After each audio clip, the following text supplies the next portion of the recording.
much for being here. Let me see if I can give you guys a better view there. My cards are everywhere, guys. I need to organize my cards again. It's getting a little crazy. All right, that should be somewhat good. All right, today it's about making a decision. I really want you to think about where you're at on this journey. This is a very long journey. If you're watching me, chances are you're twin flame or soulmate, okay? Twin flame is a little bit more serious of the journey because it's a lot of healing and it's a lot of work on yourself, but it's also a lot to do with union between you and your partner. A lot of spiritual work. Soulmates, it's just a given. It's just recognizing them, loving yourself and loving them. And, you know, soulmates are teachers, but they're also, it's pleasurable. So it's a little bit more pleasurable than a twin flame journey. A twin flame journey seems to suffer a lot, you know. It's a lot of growth through pain, to be honest, and how you deal with that and transmute that pain, how you grow from that pain. It's easy to heal from things that are not that serious. It's easy to get over something that is really not that big of a deal. It's so hard to heal from something that is monumental. And you know, that twin flame journey has a lot of those lessons. So anyways, I hope you guys can make a decision. Oh, hey, Teresa. Hey, Sag Match. Hey, Markers. Oh, you want to move to a trailer? What would be the outcome? Oh, I think whatever's best for you financially is going to be a good outcome. You know, everything's just a moment. If you want to take a moment to go do you in a cheaper way to do it, it's going to lift you up. It's going to teach you things. Follow your heart. Follow that heart of yours. It's guiding you in the right direction. So yeah, this is about a decision. You know, where do you want to be on this journey? Do you want to continue this journey? Are you feeling like you want off of the journey? You know, what is your situation? So we're going to get into that today. I'm going to do a yes reading and a no reading. Okay? It's not all bad. It's not all bad. Just hang in there. Spirit, what do you want to give us as far as the overall underall message today for this beautiful journey, whether it be a twin flame or a soulmate? What message do you want to give us? Please use me as a channel for the collective group. Okay. All right. For some reason, I feel like I need to use these cards in between these cards, which is very interesting. Let's do that. Spirit, guide and direct me. Where do I need to be for this reading? Clarify that first card. Okay. Clarify the second card. And clarify the third. Okay. Bottom of the deck with these energies is mirroring. Wow, that makes perfect sense. You know, this twin flame journey is crazy. Excuse the black in my nails, guys. I've been spray painting some chairs. And I've cleaned the crap out of my fingers, but there's still parts of black spray paint I can't get off. So I'm just waiting till it comes off, but I'm not dirty, okay? It's just, I do a lot of outdoor stuff. Anyways, we have mirroring. This would most likely be a twin flame situation, I'm not gonna lie. I'm open to a soulmate reading also. But when you get that mirroring card, especially the swan specification, it's usually twin flames. Your soul mirrors theirs. They mirror yours. Sometimes you live mirrored lives. And I've seen a lot of twin flames live apart, but their lives are so similar. Like there's just a lot of feelings and spiritual journey work that is so similar. I'm not talking about your living situations or your love situations being similar, but I'm talking about your spiritual walk. When you come down on yourself, they're also coming down on themselves. You know what I mean? When things are going good spiritually, things are usually going good for them. When you're struggling with something, they're usually struggling with the same thing. Very much a twin situation. So, you know, I do feel it's very twin flame so far, but like I said, it could definitely be your soulmate. This one is the Hierophant, bottom of the deck. All right, and this is about commitment. It's about a challenge. What do you believe in? What are you willing to commit to? This is about a marriage, union energy, but the 5 does represent challenge. It's very hard to be committed on this path. I think you're having a really hard time wanting to be committed to someone that maybe is making it very hard to be committed to. And this is your challenge, you know. I do feel like in your heart of hearts, you'll always be committed, but you're struggling in the physical. And the Hierophant is a bridge. It's a cross between 2 worlds, much like the High Priestess. Notice the 2 pillars. He sits on a throne higher up than his followers. Behind him is the doorway to the spiritual realm. And he represents the individual who communicates through faith and piousness to a higher source. And he teaches to other people what they need to do and how they need to be committed to have that same communication. And usually he's a middleman. You know, usually he's the one that stands between us and God in the old-fashioned sense. And he's the teacher, preacher, priest, you know, and he's communicating messages from a higher up to us. But this card for you guys represents a mediator, I kind of feel. I think you guys might need a mediator. Now, this could be a priest, it could be a teacher, it could be a counselor, a psychologist. Hell, it could be a psychic or a tarot card reader. But there's someone that can help. And Spirit's like, you need help. You need some kind of third party. I do see that 1, 2, 3. You need some kind of a third party intervention to help your situation further. Because something's got to move this forward. And the question is, yeah, are you committed enough to get someone else to communicate for you? Or is your relationship at a level to where someone can be a mediator between you guys? Let's just say it's just the 2 of you. There's really no one else involved. There's, you know, you're not in union like that. You can't just call on a counselor. You know, you need a spiritual advisor.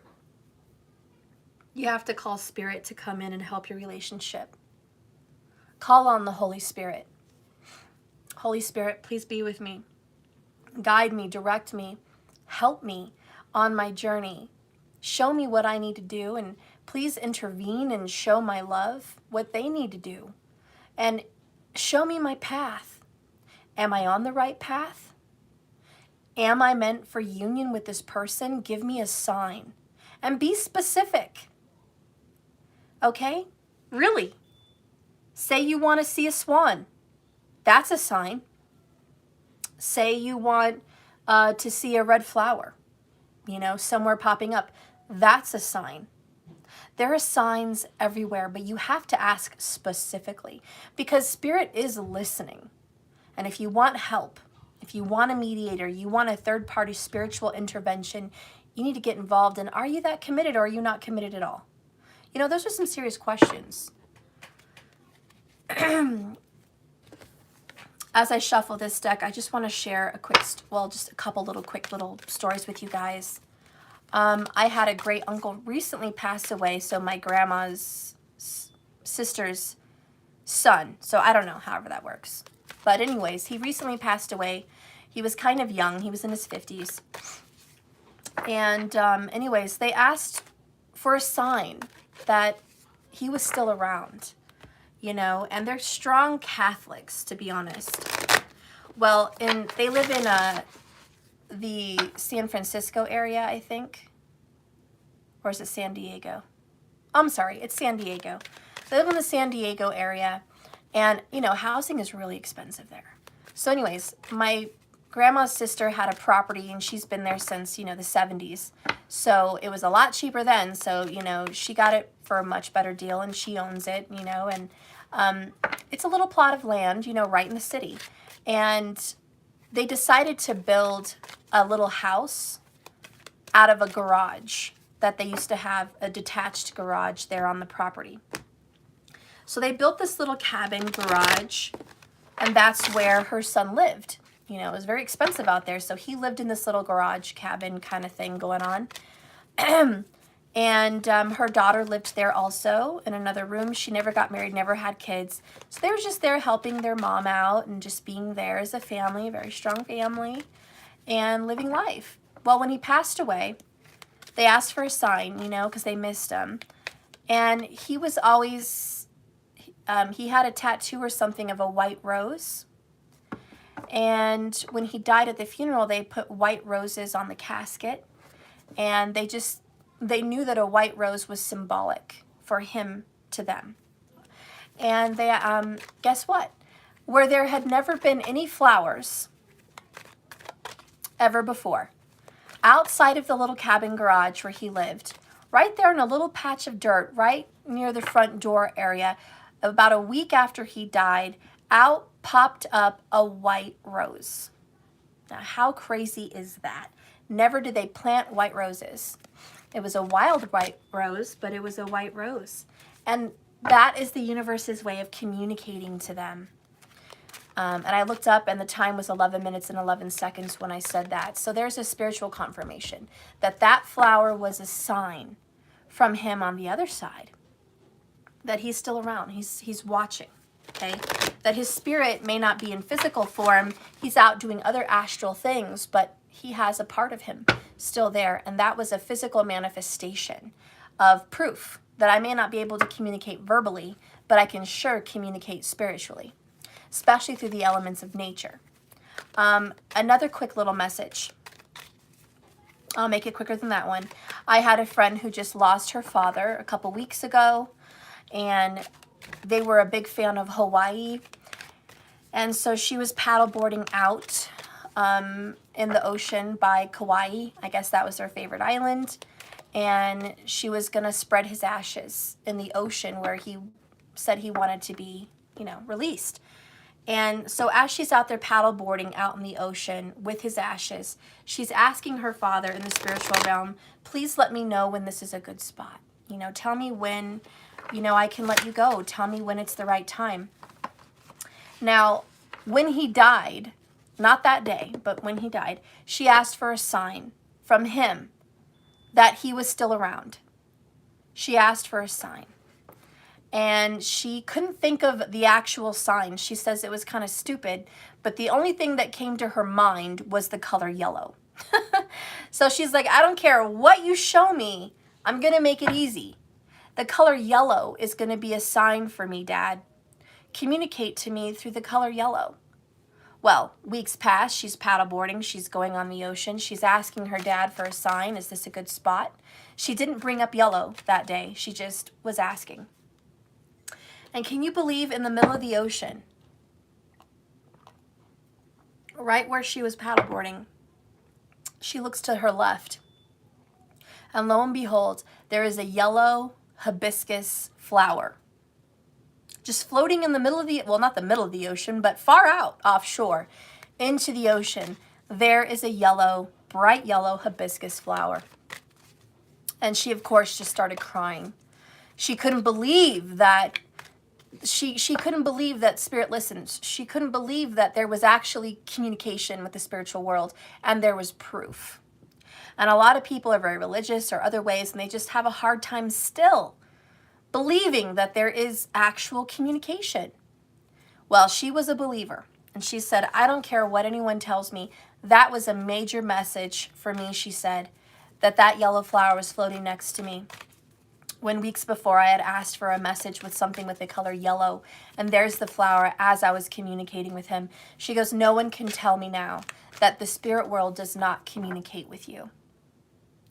Have I ever seen the movie Origins? No, I have not. But you know what I mean, guys? This is just a great little mini story to tell you that spirit communicates. He really, really, really does. You just have to ask. And sometimes we ask a middle person to do it for us. Like me, a tarot reader, or a psychic, you know? Or for some of you guys, a priest or a pastor, you'll say, pray for me. Pray for me, you know, say a prayer for me, maybe light a candle on my behalf, you know, do something for me. And that's great. And there is a recommendation in this reading to maybe, yeah, get someone to help you. Get someone to petition for you, because it's a challenge, it's hard. But there's also a message of your belief. How much do you believe in your messages?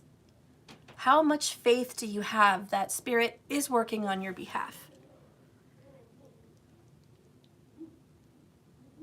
I don't know, it's something to think about. Okay.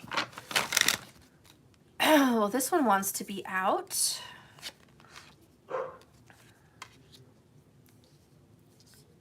Okay. Bottom of the deck is Angels of Strength. I'm sorry, Angel of Strength. And it's in reverse. So the overall underall, by the way, the number 50, and again, we're on this number 5 situation. 5 major arcana is the Hierophant. 50, Angel of Strength. So you're definitely on a 5 frequency, okay? You might be seeing 555 on the clock. You might be seeing repetitive 5s every time you go to the checkout. Maybe it's $115, maybe it's $155, maybe it's $55, or maybe it's just some odd number with 55 cents. But you might be on that kind of a frequency. And if you are, you know, ironically seeing 5s in multiples lately, you know, this is a big message for you. Oh, and there's Sag.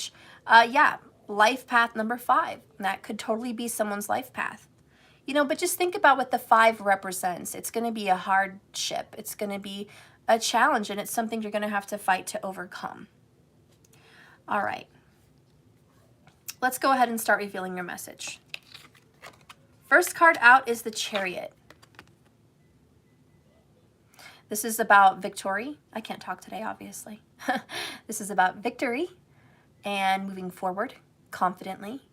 This is about having belief in the star systems and the zodiacs and horoscopes and astrology. That's why the cloth above him and his chariot is painted with stars.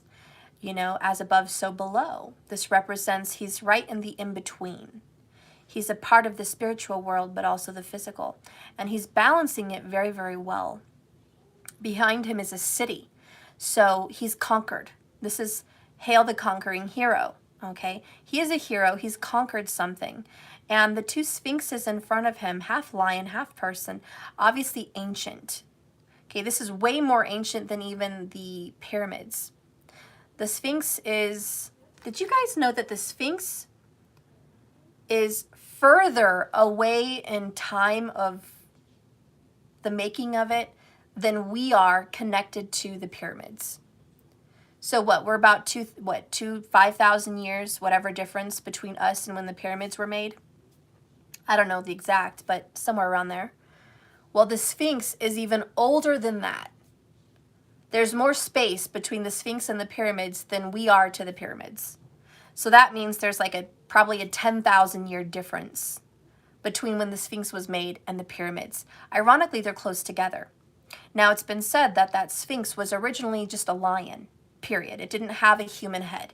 That came later. The body of the Sphinx, the lion, is much older than the head. They believe that maybe the pharaohs put the head of the Sphinx on later when they took power. But actually, the studies have revealed that Atlantis may have been right around there. Okay? And during the time of Atlantis, the star constellation in which the Sphinx looked at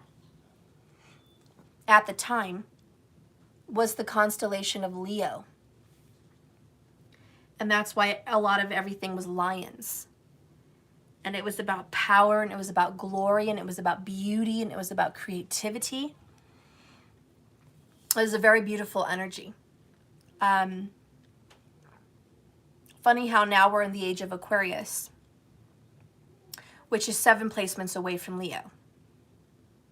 And Aquarius is the human, the person, you know, the face of a human. And funny how now the head of the Sphinx is a person. So interesting. I don't know what correlation that has, but there's something, I feel, connected to that. The age of those makings of those creations. I don't know. But anyways, this is a blending of the now and the past. That's what I'm feeling with the Chariot. He is going forward with the past and the present and the future all together into one. And he's very powerful. And there's this triangle energy, okay, this pyramid energy. And I do believe that there's the power of 3 with the Chariot. And again, it's just kind of showing me 3 in this image and 3 in that image, all triangles, all pyramid looking, but speaking to me about the energy of spiritual intervention into our world. And if you're on this journey and you're mirroring, it is as above, so below.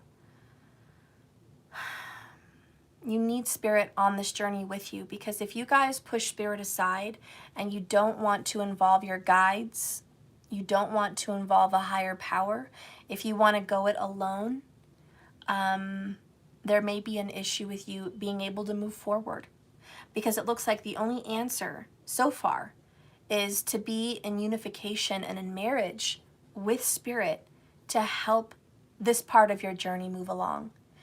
Where there once was a duo, now there's a trio, and you need to involve the element of spirit. And if you're not committed on this journey to open up to that spiritual part of your life, then you're not going to go any further. And again, we have this energy of Leo with this angel of strength and the lion. The lion has something to do with this reading.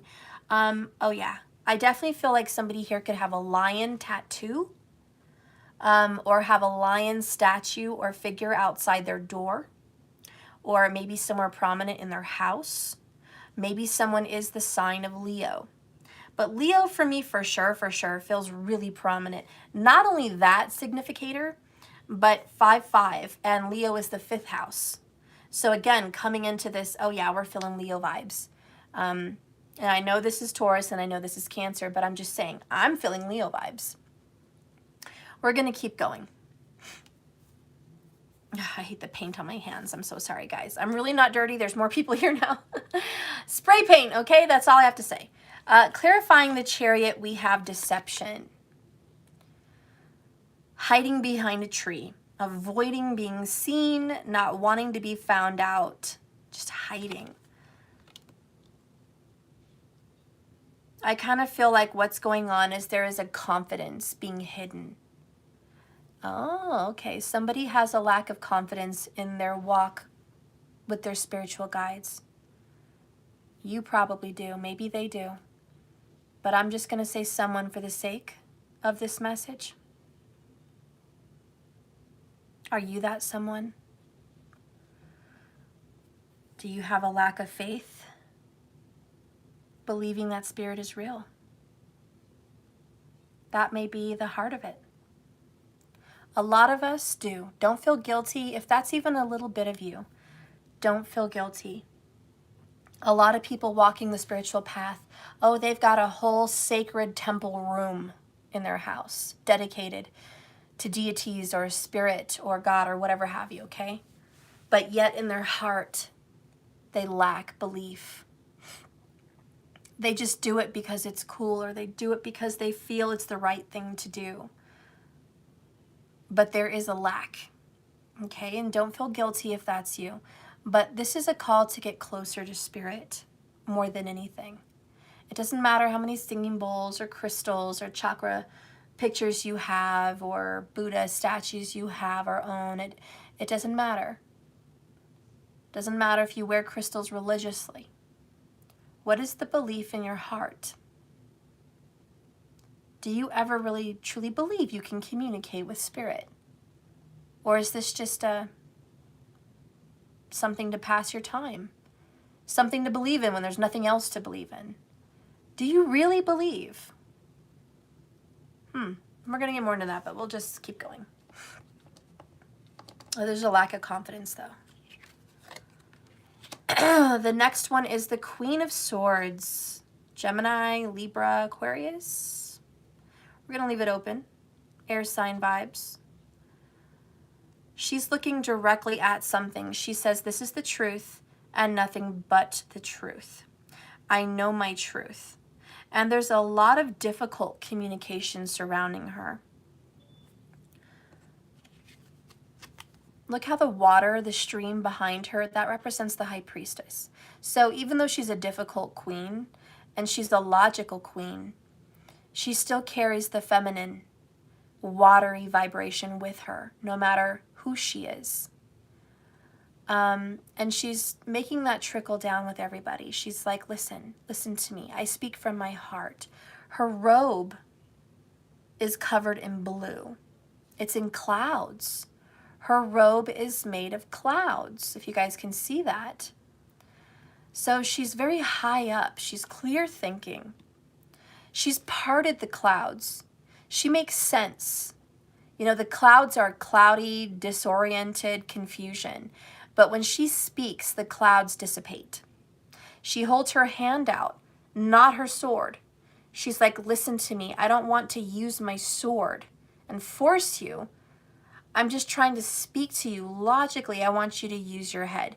This is what makes sense. And even on her throne sits an angel. It's got a baby cherub's head with wings. Okay, her legs are some kind of an animal, looks like a phoenix of some sort. On her throne is butterflies. And it actually has nothing to do with Scorpio or transformation. But the butterfly represents evolution, evolving, growing, changing. And the trees are being blown. It's very windy around her. So she sits on this throne and her crown is made of golden butterflies.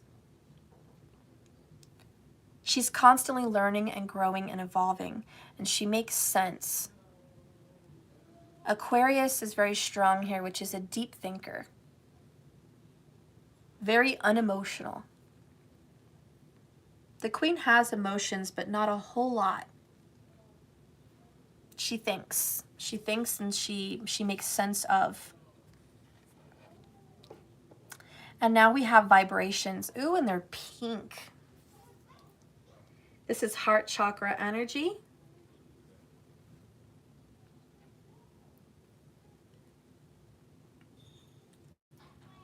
The message she has for you guys today is to meditate.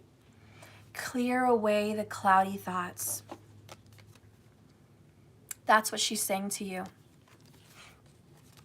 She's saying, look, I'm telling you how to clear your mind. I'm telling you how to evolve. I'm telling you to actually meditate. Be calm, be at peace, purify your vibration, purify your heart chakra, cleanse it, nourish it. You need to make sense of clutter.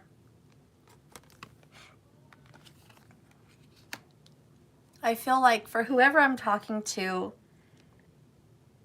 you need to make more time for meditation. You're too busy. You're tackling the world. You have a lot on your plate. And you look like you have your shit all together. And you act so busy and you're moving along your chariot like all gung-ho, like, yep, I'm the conqueror. I'm the hero. But deep down, as much as you're conquering this journey, this battle with twins or soulmates or your life in general, you're deceiving yourself because actually you've been very cloudy in your head and you've been very uncertain and very unclear. And the truth is you need to get clear and you need to make this time with spirit and your higher self, of course. Anyways, that's that message. Let's go ahead to the next one. Two of Wands. Well, time to make a decision. Funny, I don't know why I picked that thumbnail. Time to make a decision with the clock. I just felt called to it. But I feel like it's time to make a choice. What direction are you going to go in? No more bullshit. What are you going to do with your life? Time is running out. What do you want changed?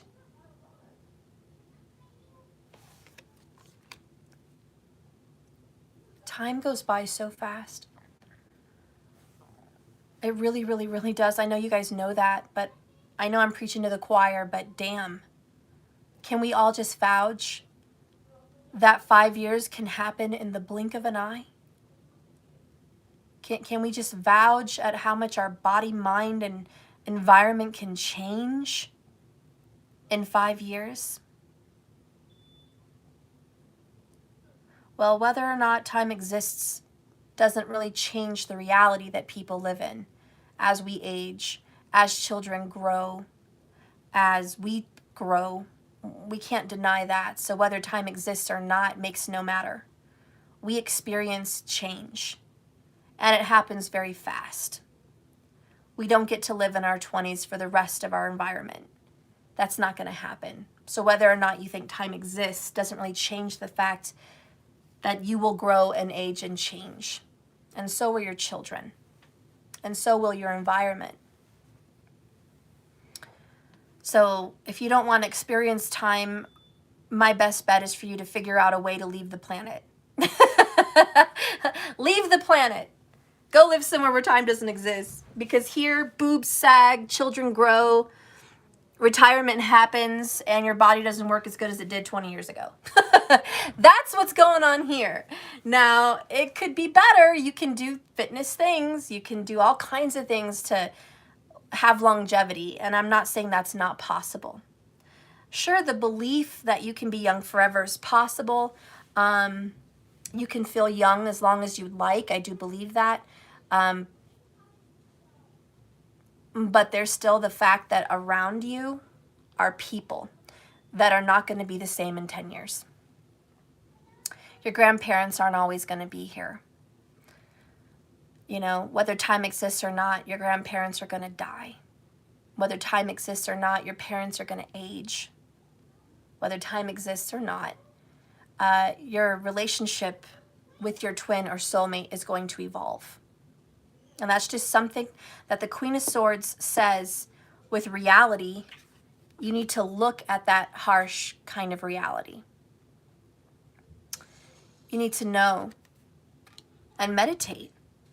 Don't deceive yourself. It's time to make a decision, because otherwise time is going to pass you by.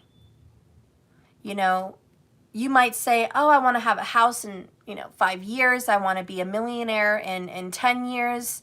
And I want this, this, and that. And you make plans, and before you know it, 5 or 10 years arrives, and you're not there. You're not where you said you were going to be. You don't own that house you said you were going to own. Your body doesn't look the way you said it was going to look by this time. You're not making the money you said you were going to make. And it all comes from a lack of belief. And I'm not saying that you guys have a big lack of belief. I'm just saying your belief system plays into it. Okay? And whatever you're choosing to believe is where your life is going to take you. Of course, people are going to grow and change, and there's going to be a whole different scenario. But what do you believe is possible? Because if it doesn't click in your mind, it's not going to click in real life. Well, it's not going to click in 3D. What clarifies this? Ooh, we got the energy of healing. Aligning your chakras. This is beautiful. This is finding that beautiful alignment inside your soul to elevate you to a higher level of being. And are you taking care of all these areas? Your foundation, your financials, your security, your body, your home, your work. What about your sexual, intimate life? Your desires, your wants, your creativity. What about your health, your confidence, your vitality, your actual movement of the body? Working on yourself, shining a light on things you want to improve, working on the shadow side. That's the solar plexus. And what about the heart? Taking care of your emotions, managing that, healing, loving, giving, nurturing yourself and others, feeling grateful. I think the attitude of gratitude has a lot to do with the heart chakra. And the throat, You know, this represents your truth. Are you speaking your truth? Are you living your truth? Are you living in a false reality? Are you believing in a false doctrine? Are you falling prey and being a victim to lies, deceptions, and deceit? We do have deception. You know, you don't want to get caught up in a storm of deception because then you're not authentic. And there's no possible way you could be authentic. So speak from your heart, speak the truth, speak what you know, but also listen. And the throat chakra actually has a great deal of listening, you know? But it's about practicing what you preach, practicing what you hear, implementing it into your life, and being moral and being authentic. That's very much the Queen of Swords. And then you have the third eye, and that's about vision. Open your eye. What do you see? What is your reality? What is possible? So your belief system is the third eye. What do you believe is possible in this reality? Who speaks on a pulpit or a stage or a video and you pay mind to and you listen to? Who are you interacting with from your third eye? What are you believing? This is your gate. It's like a little gateway. Okay, and the crown is about flow. The crown is about being open-minded, but also protective. You don't want to fall victim to false doctrine. If your crown was so open and unprotected, you might just fall victim to all kinds of teachings that are wrong for you. And it means you have no protection over the crown. You just let things come in and out. And you're as easily maneuvered as a king or a queen was hundreds of years ago, manipulated by their advisors. They don't even know. They're just listening, open to whatever. You know, watch out. Watch who you're listening to. The crown is watch your channel. Imagine the crown as an antenna, and you're picking the channels you choose to listen to. Don't let your antenna be every which way so all your channels are static. Tune into a channel that it resonates with your soul, your truth, your heart, your being. Resonate with that and follow that channel. And if you have to adjust your antenna and it goes back and forth and you're adjusting that antenna because you're trying to sift through the bullshit in this world, sift through the bullshit. But maintain that, because this is about decisions. So I think what this reading says so far is who you listen to is important. Make a decision. Turn off the other channels that do not resonate with you. Shut them down, shut them off. If something was true to you at one time in your 20s, it may sure shit not be true to you in your 40s or 50s. Shut it down. Things change, people change. You know, it's like, well, with the Hierophant, it's kind of like a marriage. Well, I always believed in this. I grew up to believe in this. This is who I am. It's not going to change. It doesn't matter who gets on that pulpit. I'm going to continue following this specific belief system. And it doesn't matter who's preaching from it.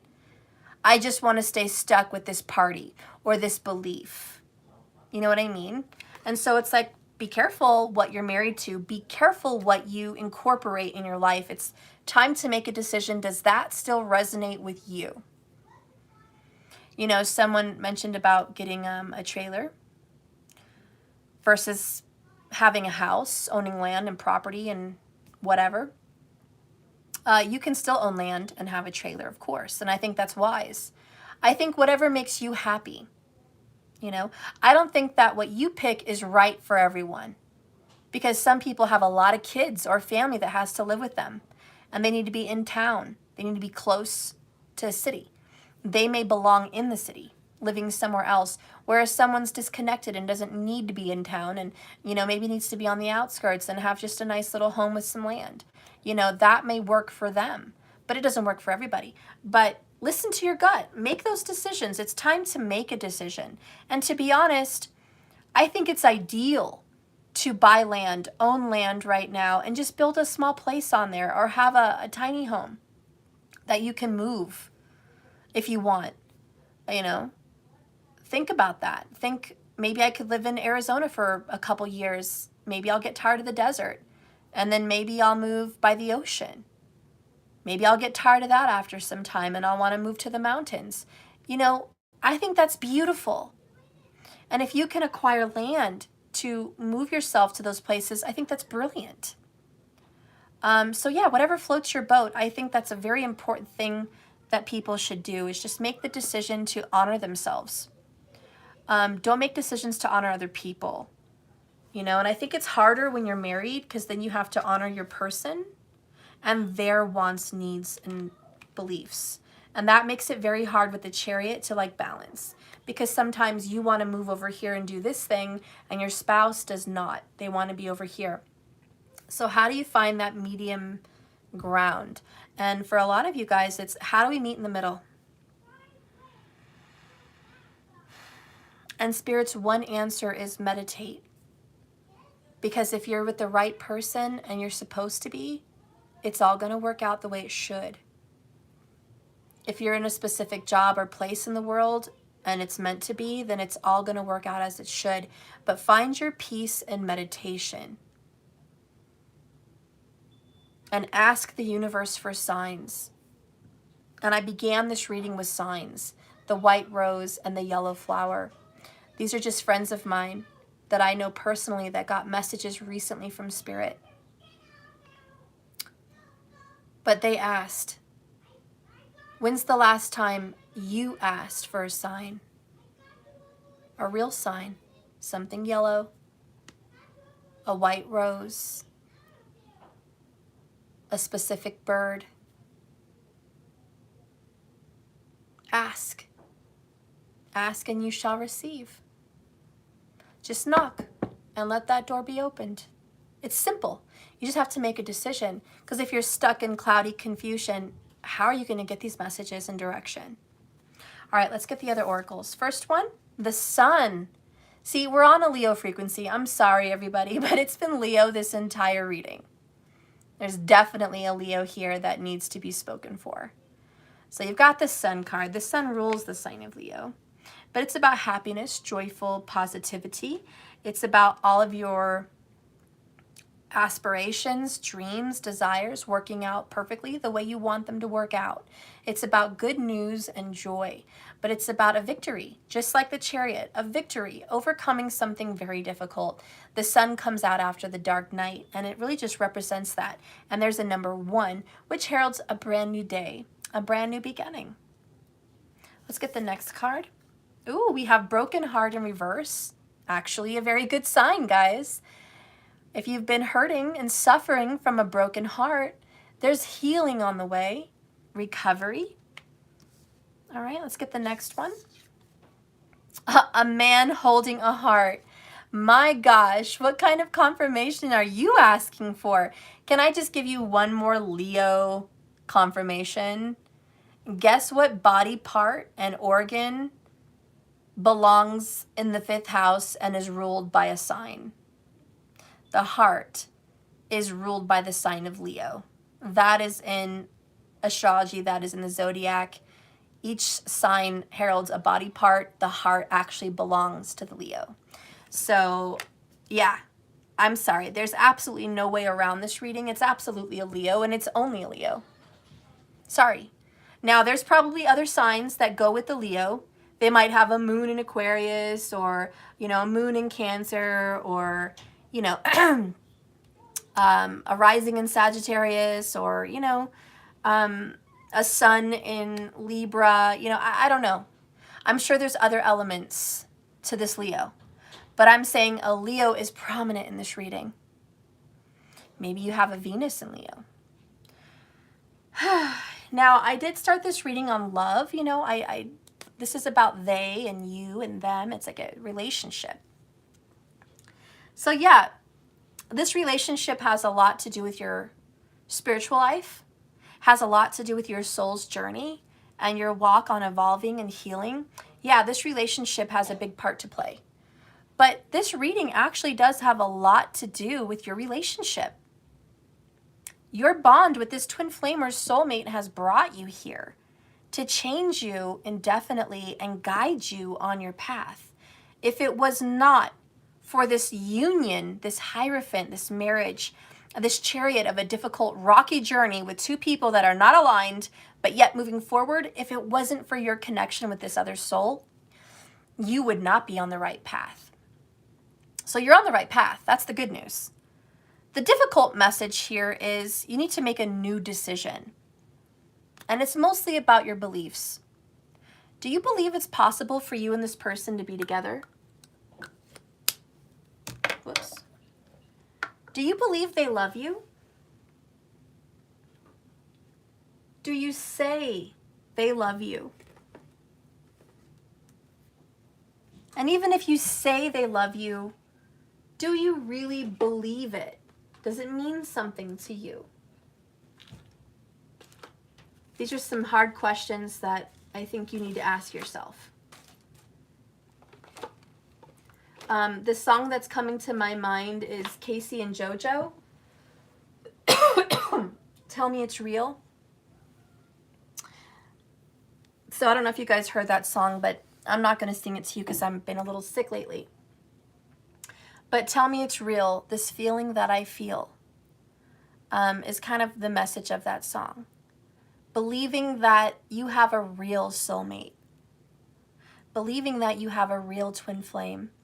Now, when you started following me, maybe 3 years ago or so, you knew for sure that they were who they are. And you had a major certainty.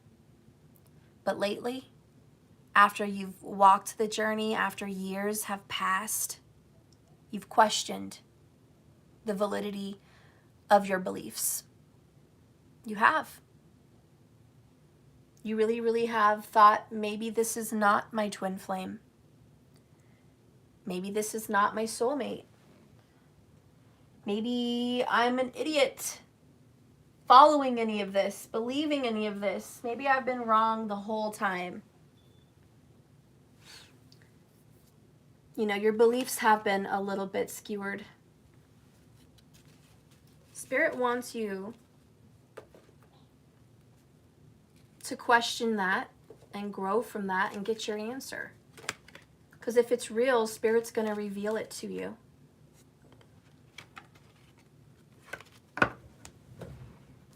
Sorry guys, I'm dropping my cards. If it's real, Spirit's going to give you a message. But you have to decide if you want this or you don't. Because like the law of attraction, you call what you want in your reality to you. And if you want this person in your reality and you want to call them in and you believe this person is your person, how much do you really believe that? And what are you willing to do? Because this is, what are you willing to do to make this connection prosper, to grow?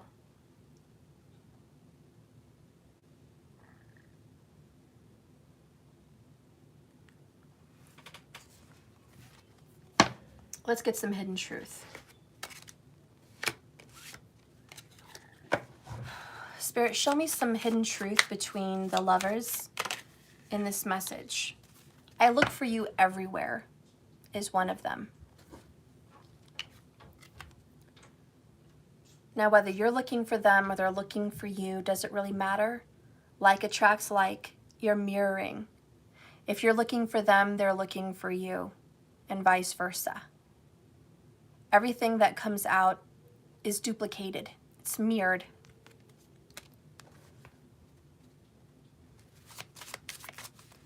Give me another hidden truth, please.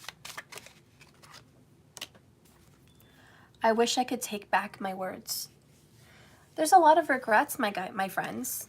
A lot of regrets. And remember, like attracts like, mirror reflects the mirror. If they wish they could take back their words and change things between you, you're also wishing the same exact thing, and vice versa. If you're wishing you could take back some of your words, they're also wishing they could take them back. It's round and around we go. bottom of the deck is, I know I was a distraction from your pain. This relationship dynamic was kind of a distraction against what really needed to be healed on the inside. There's nothing to be ashamed of. Most relationships are like that. You know how many happy people on TikTok and all these little videos that they're like the Fuller family or the Culver family or this family, or, you know, all these cute videos of families. It's like they make it look so simple. They make it look like this is life, we're complete, we're happy. When really, most of the time, if I were to do readings for them, one partner feels alone. One partner feels like the load of the work is all on them.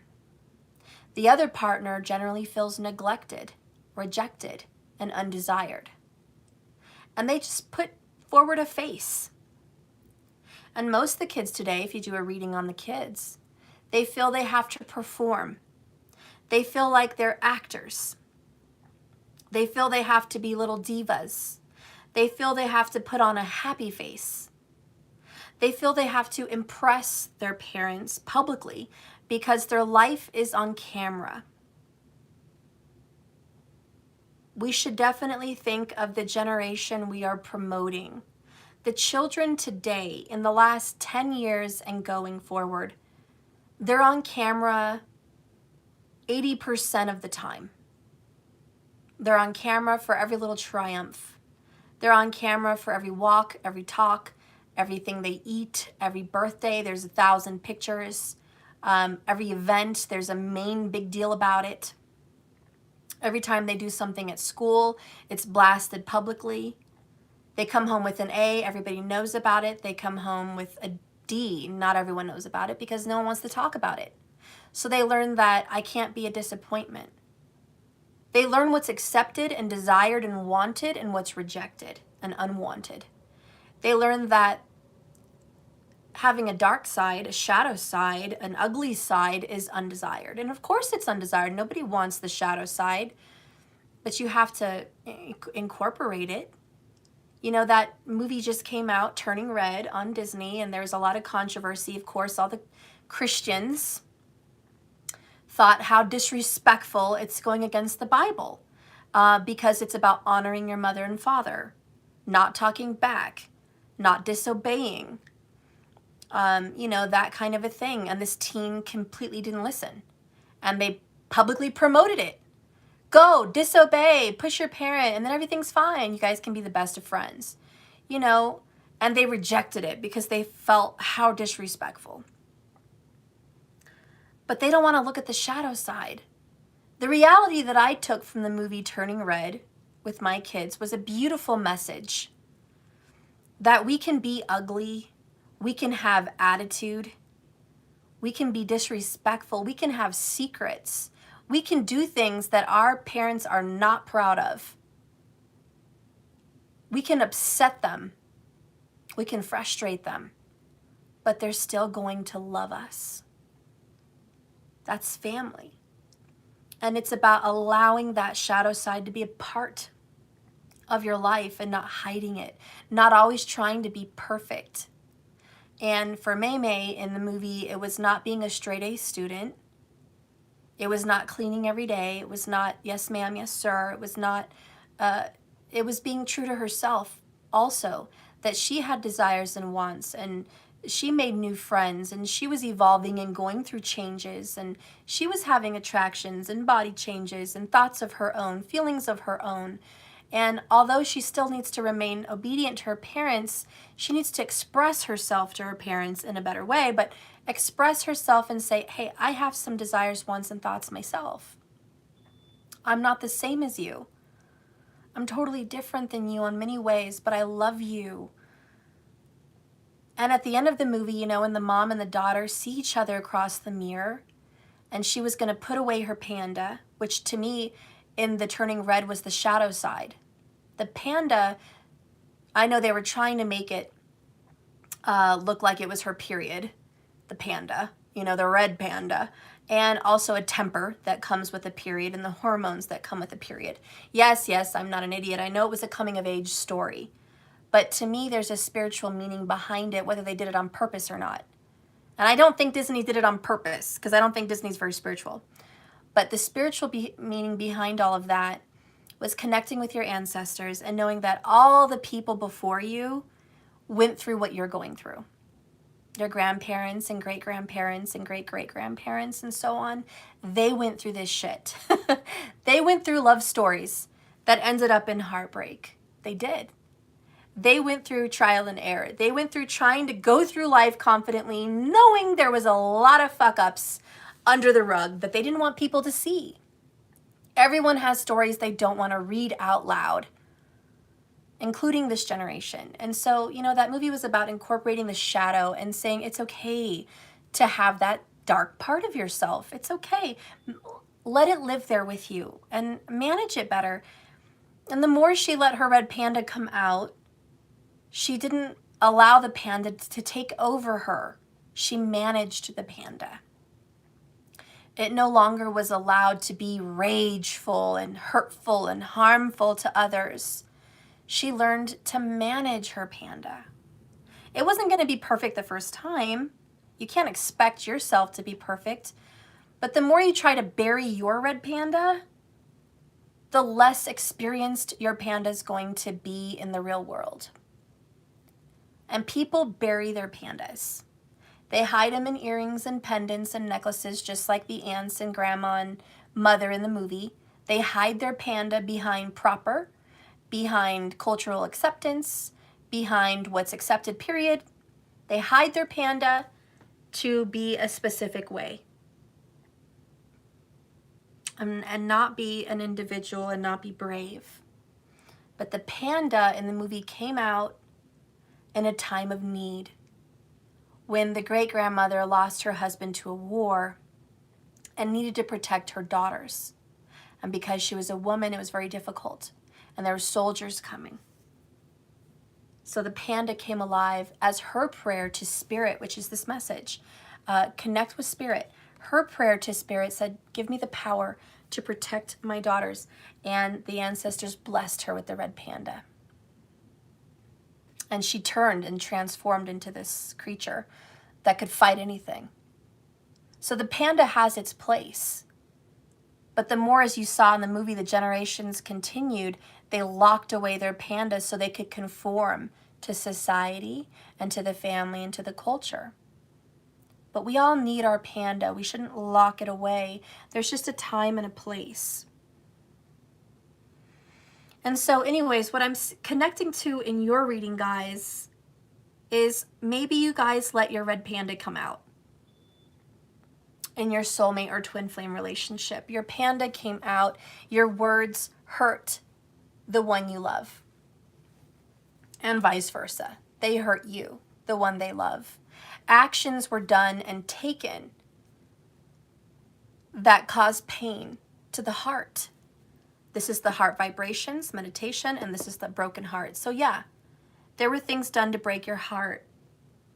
And it wasn't about honoring their true self. It was just a fit of rage, a moment of anger, frustration moments where people were living in the clouds. They were living in uncertainty. They were just unsure about life and the relationship. We all go through this kind of growth spurt. And Spirit says, you can come back down to earth. You guys can make amends with this person. It is possible to have forgiveness. It is possible to have union. It is possible to get back on track. It is possible to communicate again if you start from the heart and you project your thoughts, desires, wishes, and dreams and intentions to the universe. The universe will speak back to you and help you equalize a very big spiritual mess. You just need that third party. So I hope you guys can communicate with the third party. And I don't mean karmic, I mean spirit. Okay? I hope you guys can communicate with Spirit on what you really want. And one of the signs that you may get in your connection is a heart or a lion. Maybe even a sun. A heart, a lion, or a sun. That's going to be a sign for you guys, for sure, for sure. For some of you, maybe even a swan. Anyways, we're going to continue your message. I don't want to leave you hanging. I'm taking too long as it is.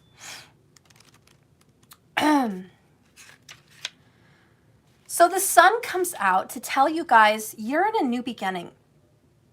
This brings blessings to your reality. This card really actually speaks about your own life. And well, just as the sun nurtures the earth, bringing new life in the spring and summer, this is your time for the sun to nurture you and bring new growth inside of you. This is divine inspiration and personal growth.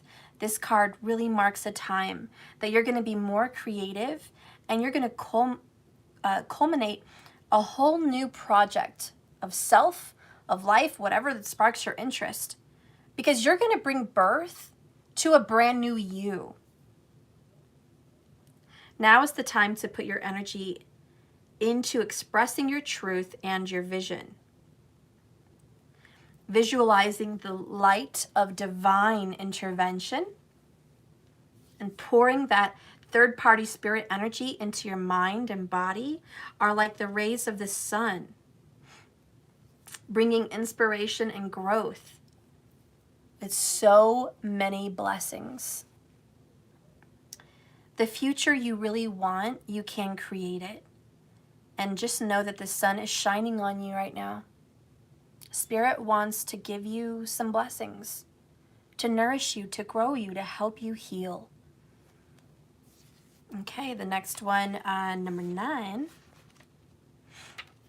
In reverse, this is about grief and loss. We're talking about the broken heart. The broken heart reversed marks a time of renewal and hope. The pain and the trauma is behind you guys right now, thank God. And you absolutely can trust that after this dark nightmare, greater joy is on the way.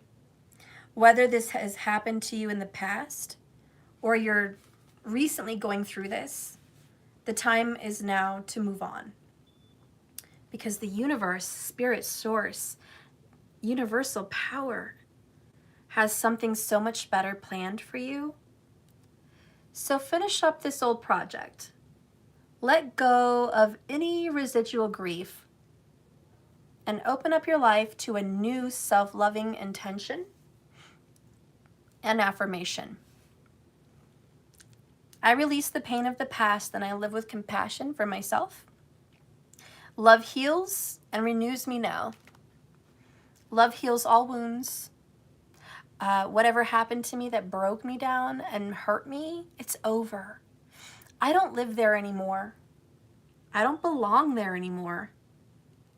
That painful, broken heart doesn't resonate with the future I'm trying to create.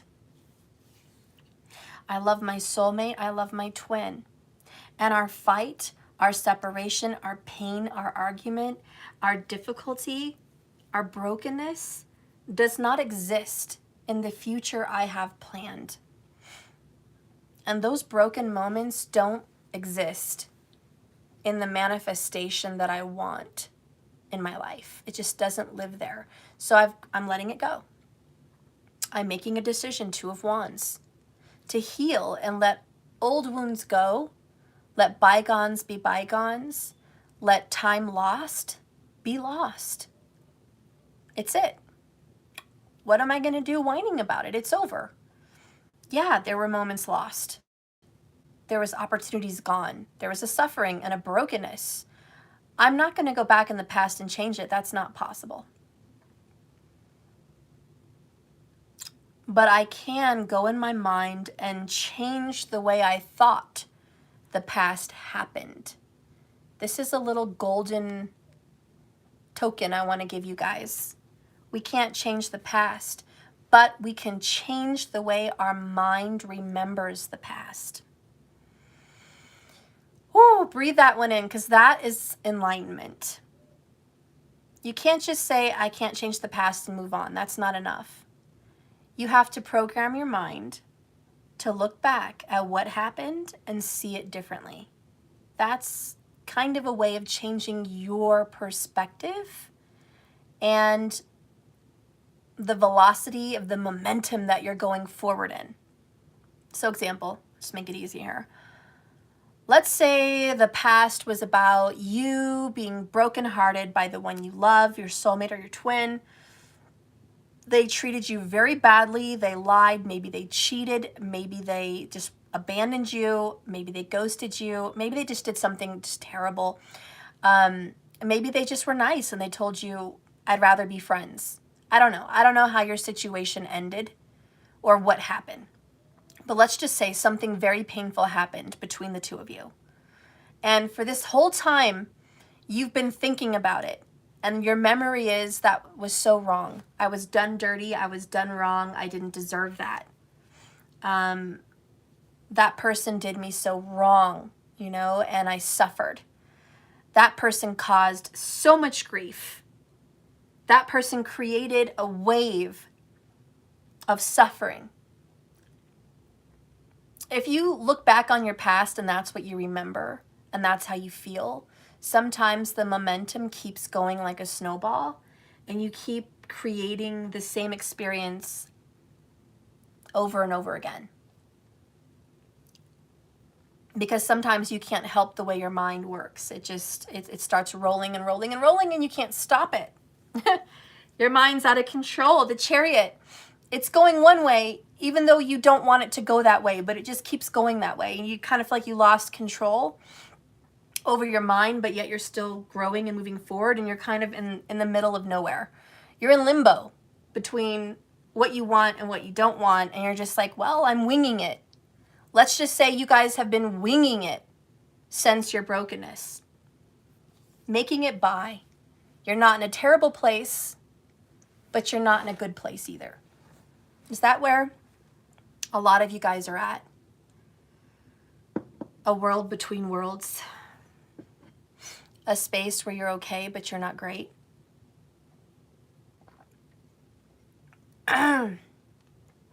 Where you're okay, you're not super suffering, but it's not feeling great. You know, what is this moment you're at? Well, like I said, that little golden token I'm trying to leave with you is, if you start looking back at what happened at your initial suffering and you look at it differently and you change the way you saw the past, it doesn't change it completely, but it changes it for you. Suddenly, the way the past was isn't anymore. It's almost like you're Doctor Strange. You're your own Time Lord. You almost alternate what the past was for you. You've changed it in some way. In your reality. I'm not saying it changes it for everyone, but in your reality, it can change. Because it's your world. It is what you want it to be. Like attracts like, right? As above, so below. As within your mind and in your heart and your truth, so without in your 3D. So it changes it for you. And if you start looking back at your situation and saying, you know what? I had a great moment with someone I loved more than anything. God, we had some really amazing moments. I love him so much. Or I love her so much. And I'm so grateful for what that person did for me and how I've grown. And I wish I could go back and experience some more of those good moments. See how you're taking the focus off the bad? And you might look back and go, you know, I wish things were different. I wish I could have had more of the good. I wish I could take some words back. If I could go back, I might have said something different. But I'm grateful for my experience as a whole, because right now where I'm at, I'm so good. So good where I'm at. I feel good about my mentality. I feel good about my vibration. I feel good about where I'm at on this path, you know? And once you go into that attitude of gratitude, that heart chakra, right? Attitude of gratitude, everything starts to become balanced. You've changed your past in a way. You looked at it differently. You speak about it differently. You think about it differently. So it's different. It's different for you. And all of a sudden, your projection of your reality, as if you were a projecting machine, you start to project a whole different scenario. So between you and your person, Now the universe can change your reality because you've changed your perception. It's like you're putting a new cap on the vision lens, you know? It's like you're looking at a telescope. My son has one of those, and there's different lenses.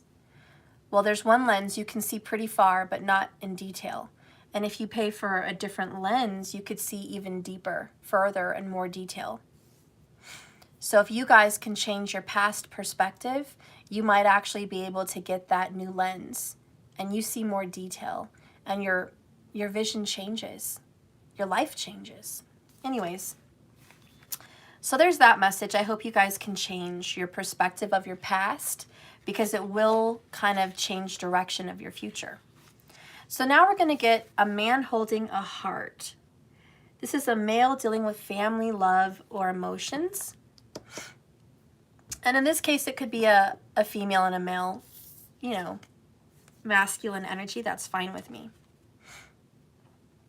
But upright, this tender man sits on flowers all around, holding a heart in his hand.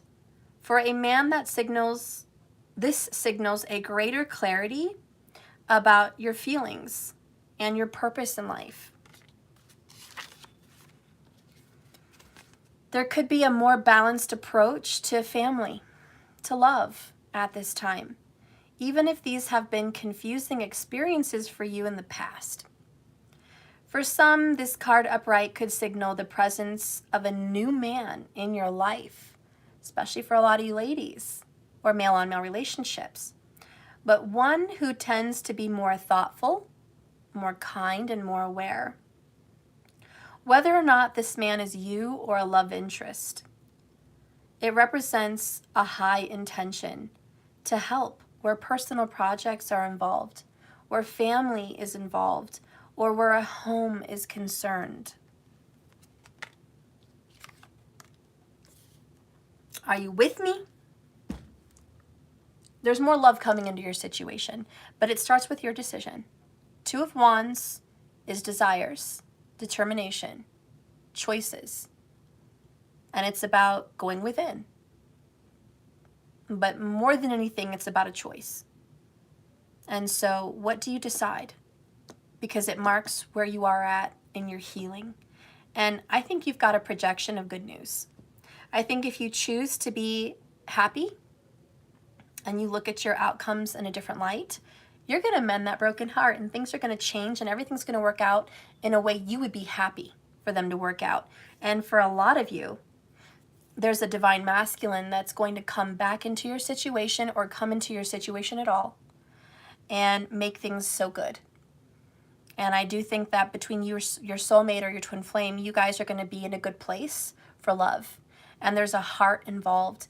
And both of you still have strong feelings for one another. And even though both of you have been going on this spiritual path together, sometimes alone physically, but together spiritually, you guys are going to get to a place, twin flames, two of wands, of healing. And just for the twin flames out there watching, I do think you and your twin are going to heal, especially if you have Leo somewhere in your chart.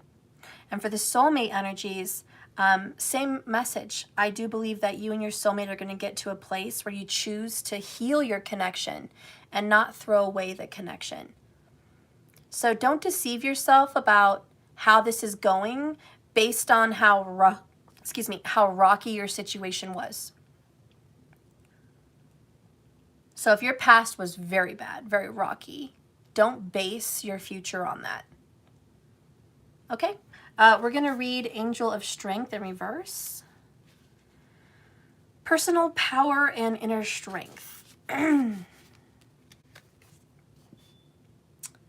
This card reversed indicates that you are not perceiving the truth of your own power. Perhaps you've even been seeing yourself as weak or ineffective. The situation you found yourself in today may be very overwhelming, especially spiritually. But you absolutely do have the strength to keep going and see this through to a very successful outcome. The warning here is, please don't fall back into any old patterns of giving your power away or being in a negative mindset. Because when you let others define you or make decisions on your behalf, you take yourself out of the equation and you take away your desires and you tuck them away and they will not be fulfilled. So meditate on a brilliant, vibrating light of this angel and recall the eternal power that surges through your life. It's time to take back control.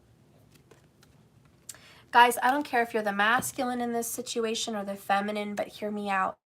You may be living your life to please someone very important to you. Maybe it's a significant other. Maybe your choices are what you feel makes them happy and is what they want. Maybe you just feel pressure. Maybe there's someone significant in your life. A mom, a dad, a grandparent, children, a best friend. I don't know. Maybe there's just someone that is important to you and they give you advice a lot and they tell you how to live and what to do and who to be. And you've let them. You have given your power over. You've said, okay, you're probably right. Your advice is correct. And although there is a good time to take advice, listen to your heart. Listen to what really resonates with your soul. I promise you, and I know you know this, but I promise you what's good for you is not good for them.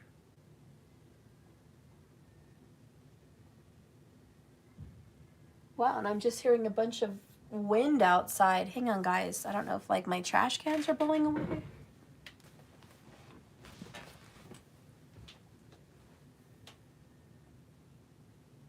Just got really windy over here. My gosh.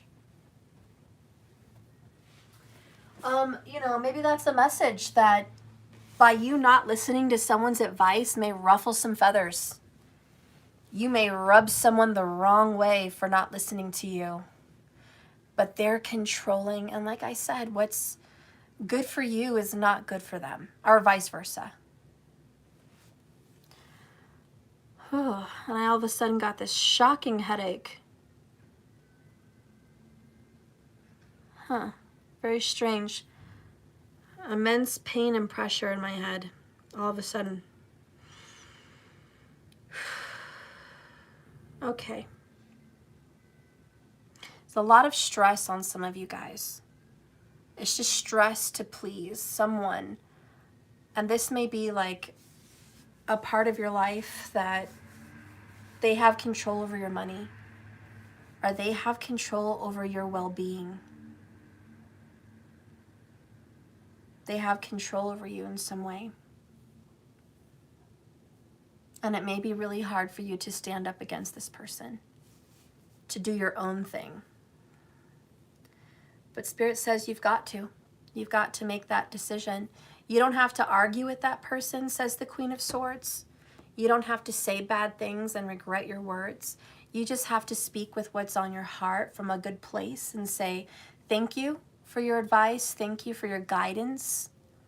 You know, thank you for your taking the time to worry about me and think what's best for me. Thank you for loving me that much. I appreciate you. But I don't need help. I don't need it at this time. And if I need help, I'll solicit your advice. But at this time, I feel that this is my path. This is what I'm going to decide to do. This is who I'm going to be with. This is what I'm going to pursue. Or this is the space that I need. And it's good for me. And I know it may not be good for you. It may put you out in some way. It may ruffle your feathers. It may tick you off. It may financially cause a burden. It may strain our relationship a little bit. And I'm sorry that by loving me causes you pain. I'm not trying to make that an intention. I hope we can get past this. And I love you very much. You know, but I got to do what I got to do. I think that's kind of what needs to come out.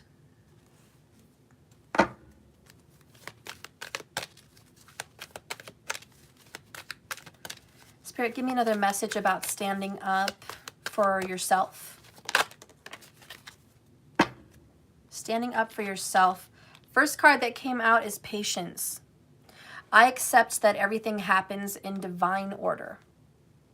So it's not going to happen right away. As soon as you snap your fingers and make that decision, it's not poof, here's your reality. It takes some time.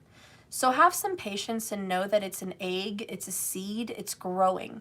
As soon as you stand up for yourself, changes will happen. But give it some time to show the fruit of what's going to happen from this change that you've just made. The next card is discipline. I can accomplish what I set my mind to. Once you make a decision, make sure that you're able to stick to it. If you make a decision to live on your own, make sure that you are confident enough and disciplined enough to go work on your own or get a second job or whatever it is to live on your own. But you have to be disciplined enough. You know, it's like once you make that decision to stand up for yourself, back it up. Be willing to do whatever it takes. Okay? If you're separating from someone, be willing to go to court, get those papers and say, I'm separating. You know, be disciplined enough to just do the work. That's what comes out.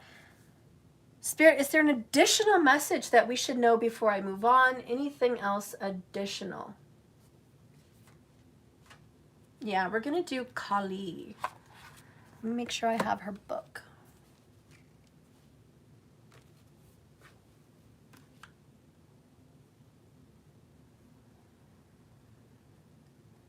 Sometimes I have the deck, but not the book.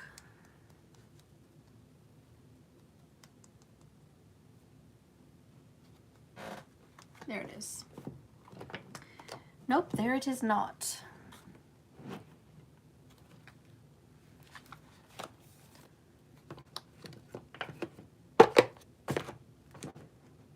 Oh, poop. I want my Kali book.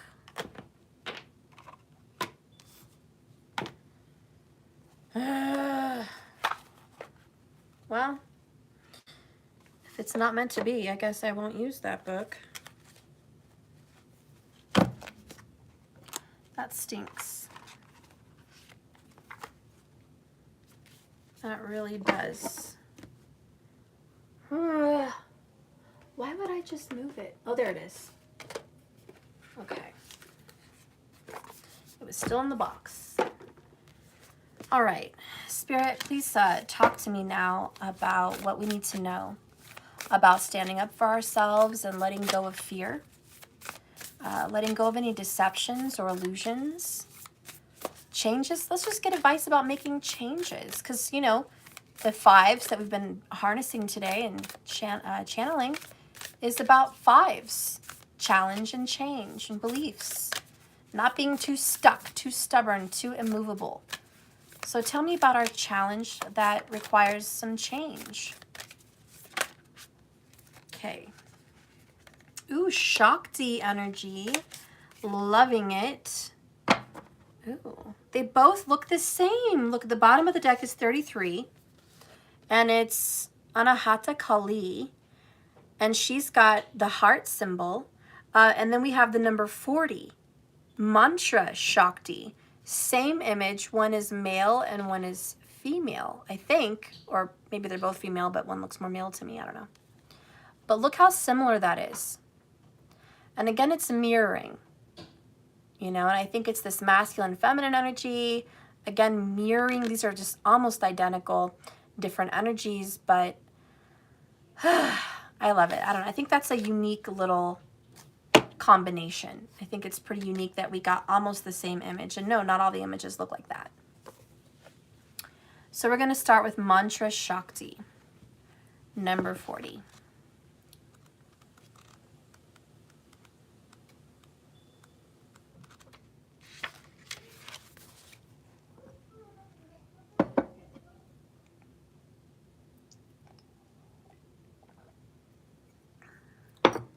So it's about speaking because it's about mantras.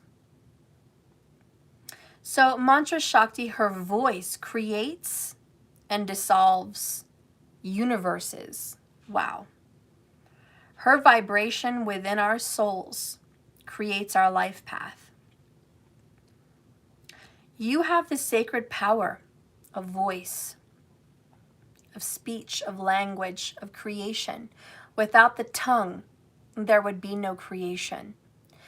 You know, when you manifest something, it's a lot more than just visualizing it. Seeing it in your mind's eye is only part of the equation. A very important part of manifestation is speaking this into your reality, because your voice, your vibration, the noises that leave your mouth is a vibration, and it creates. So this is the sacred power of voice. It says, how shall you express it? To call for effective divine assistance in all ways? Question mark. Do not allow negative thoughts or speech to dictate and undermine your spiritual connection. Claim your voice, for it is powerful. You have the power to create your environment. Listen for inner guidance, and then set your course in motion. Though it may not yet be visible in your physical world, a new order is generating within the soul. In time, it shall manifest in transformed physical circumstances. But I like that they said in time, because I think that's like the one element a lot of people forget, that it does take time. That patience card is so true. Give your manifestation time. Don't just make a change and go, okay, I snapped my finger, where's my new reality? Okay, I made a decision to go forward with whatever, I'm healing, where's my new reality? That's impatient. And don't deceive yourself. Just because you may not see something yet does not mean it's not transforming.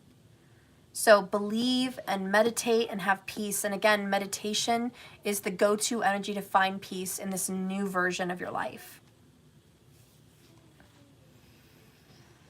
The sound of Sanskrit mantras are said to have been shared by the ancient rishis or sages who handed teachings from the higher spiritual planes down to humanity.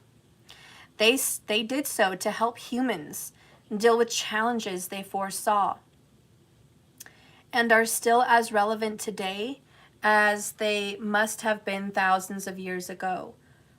These are mantras for different purposes. The simplest mantra can be very powerful. They are seed sounds, or bijas, which are single syllable mantras that evoke certain realities, including the realities of realms of various deities. The Kali Bija, or Krim, it sounds like cream. Cream. Cream is a sound for invoking the Shakti, the power of activity. I'm sorry, that is not the right word. Hang on. The power of Kali Ma in our lives and in our world. It generates powerful inner spiritual currents, propelling the sound of the soul towards awakening it.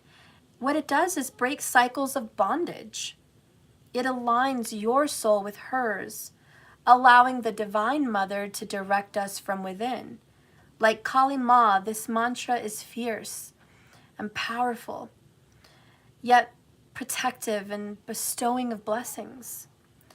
If you are facing negativity, challenge, which I know you are, or you feel deeply guided to connect through meditation or some kind of a spiritual trance with the loving presence of Kali Ma, the feminine energy of the universe, then this mantra is a powerful protection shield for you, the Krim. Remember, just like working with Kali, working with her mantra is not for the faint-hearted. Because when we set a boundary, it is natural that there will be a time when others attempt to cross it. We do not need to be fearful, but more wise, and expect that our newfound self and purpose and decisions will be challenged. When you make a decision to change your life and heal for the better, someone you care about will press your buttons and challenge your decision. It's not easy. It never was promised that it was going to be easy. But the message of this oracle is that you have the divine birthright to choose how to deal with that challenge and that negativity. However, that is not an excuse to allow negativity to infiltrate your being and undermine your spiritual relationship with yourself. Anyways, I hope you guys find a Shakti mantra helpful on YouTube that you can practice, or any mantra with cream in it, which is K-R-E-E-M. Okay? So that would be a very good mantra for you guys to use if you would like to, if you believe in that, to help you along your purpose. And I'm not saying all of you are going to use it. I hope that some of you guys do choose to use it. Anyways, we're going to read 33.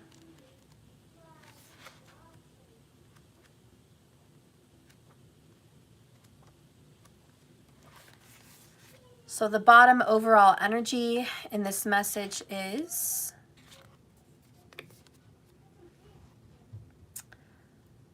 Anahata Kali, beautiful, powerful mother of the sacred universal heart, who lives within our hearts as the wisdom and healing power of love.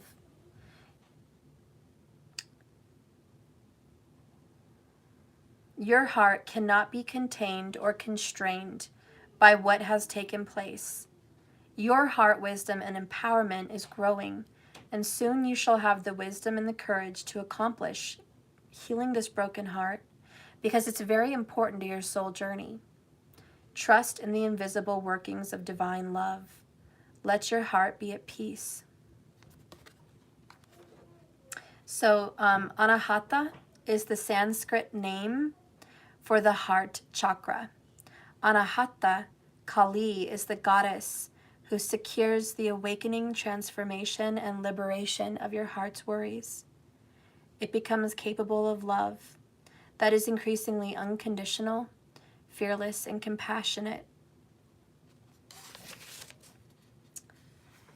For something so seemingly invisible, love has such power.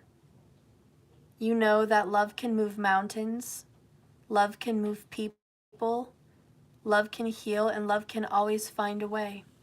Yet we are conditioned to believe that there is more in what we can see and touch and can control, rather than the spiritual power of love.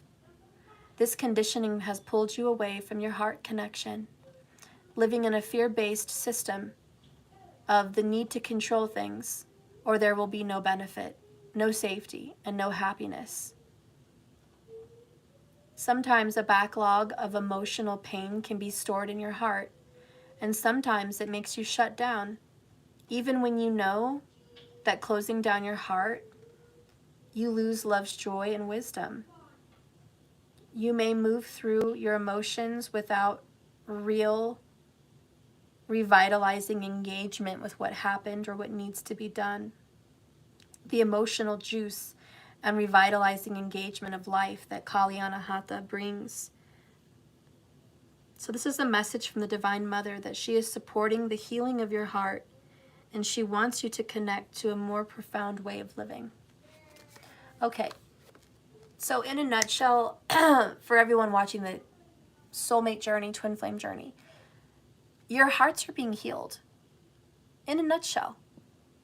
And the question is, do you believe that? Two of Wands, healing. Do you believe that this is happening? Or are you one of those people that says, nope, that's not happening for me? Nope, they're not going to heal their heart. They're not going to do that. They're stuck in some situation. If you're one of those people that said that, your wish is my command, says the universe. You're absolutely right. They're stuck. And they're not going to heal.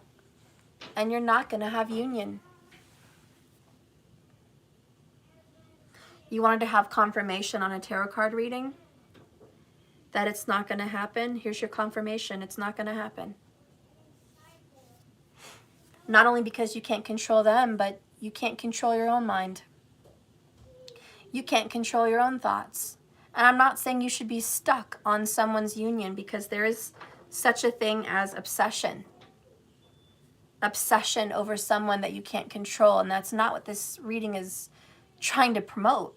Obsession. This reading is promoting a spiritual union. This reading is promoting a healing of hearts. And this reading is promoting people that are truly, genuinely meant to be together, a chance at healing those wounds and reuniting. This reading is promoting that if you believe that love can heal, and if you believe that you can see the past differently than what it really was, and transform your thoughts into something powerful through meditation and the vibration of your words in your heart, that something will manifest, then this reading is for you. And it's totally possible. Because if that person is your soulmate, if that person is your twin flame, and you guys are truly mirroring, then what you're doing, they're doing. What you're promoting, they're promoting. What you're willing to heal, they are willing to heal. And you will meet together again. Look at that, message received. If you're willing to give that message, they're going to be willing to walk that message. Like attracts like. So I hope you got your answers today on what you want your relationship to be. As I end this message, I'm going to get into a yes and a no column, like I promised. So I'm going to do one section for if you decide to heal and continue to manifest this relationship, and the other side if you don't, if you choose to walk the other way and just not heal your relationship, not heal the situation, okay? So I'm going to do two versions, and it's the path reading, what path you choose to take. That Two of Wands, okay? Okay, Spirit. Matthew, stop running that water.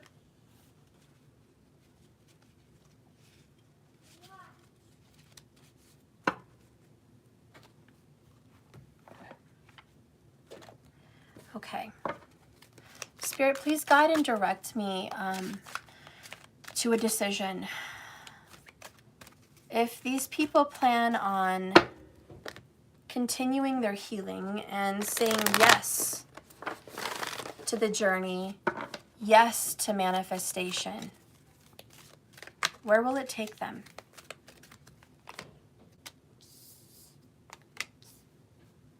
Okay.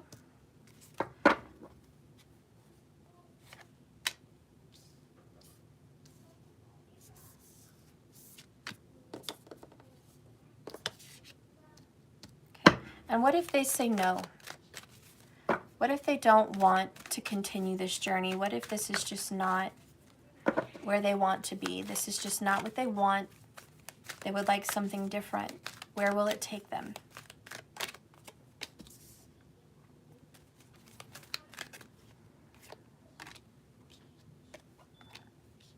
Okay.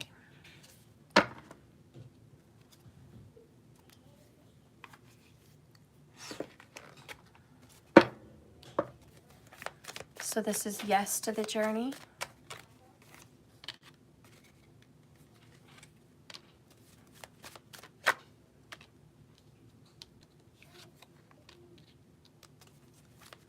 And this is no to the journey.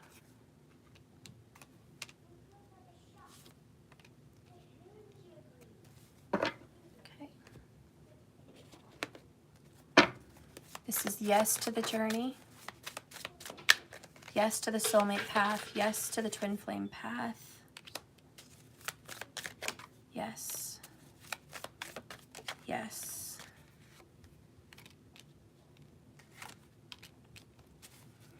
And this is no.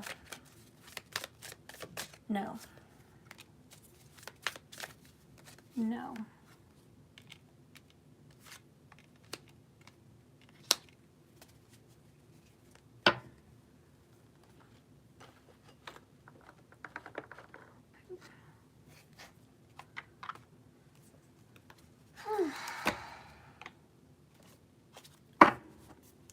What is the overall message that these people need to know about the decision they make? What is the overall message for this person watching me? Show me the message that the person watching me needs to know. Okay. All right.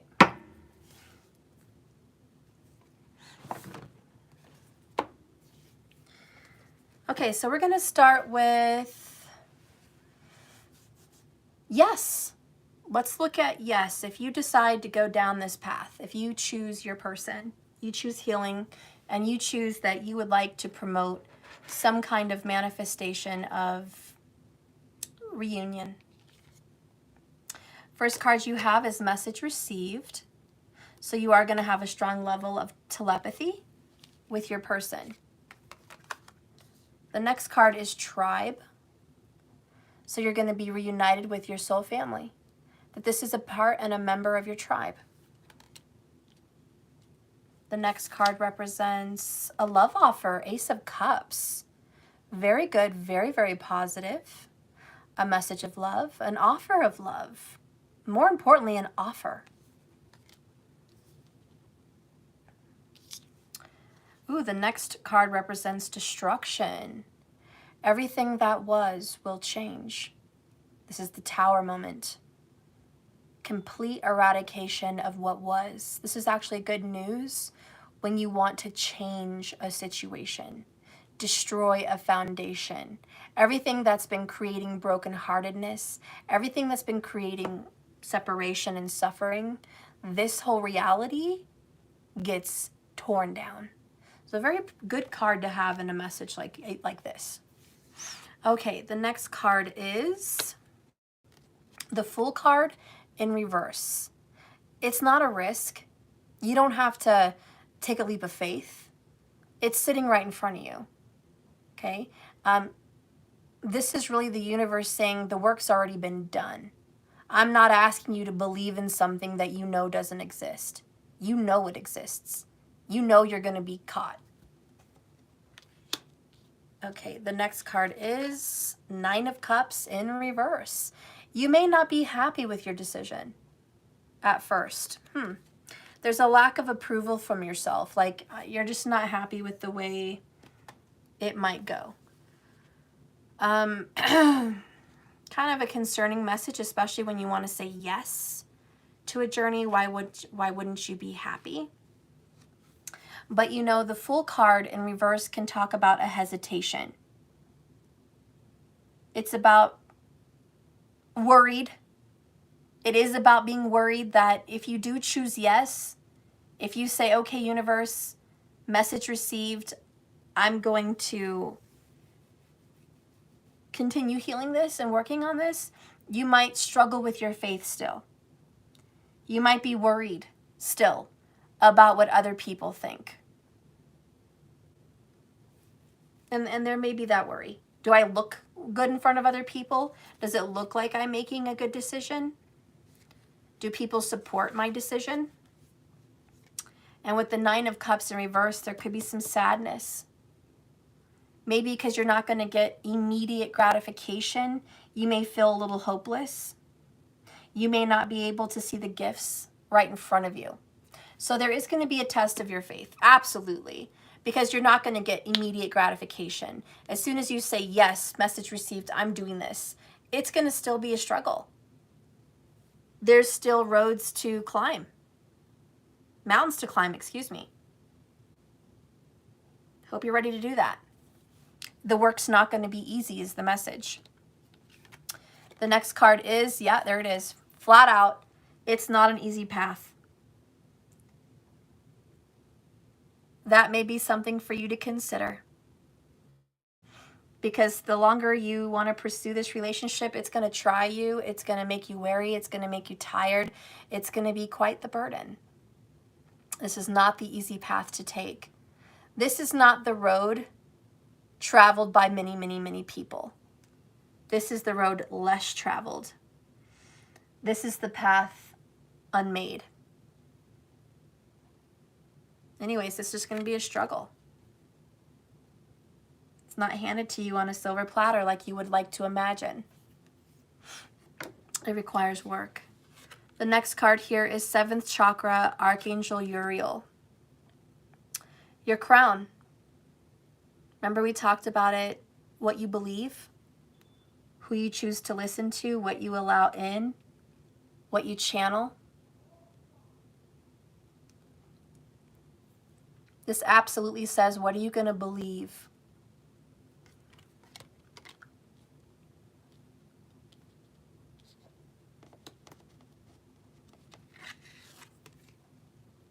Hostilities in reverse. Things are going to calm down. It's not going to be rough waters like you think. This is not going to be a terrible fight in which you feel like you're going to lose. It's a struggle because it requires faith. It requires hard work. It requires work on your belief systems. But it's not impossible. And the good news is your person is not going to put up a fight. The hard work that you're going to get from this path of choosing your soulmate is not them rejecting you, is not them being hostile and fighting you. The hard work that you need on this yes journey is working on yourself. That's why you had the 9 of Cups. Loving yourself enough to not be putting all your affections and focus on him or on her. That's difficult. Balancing out your family, your love life, and your spiritual life, that's going to be hard work. Believing without seeing, that's going to be hard work. Watching everything fall around you and everything fall apart around your person, because their life is going to start falling apart too, because those are foundations that are not equipped to deal with your manifestation. He or she might lose their job.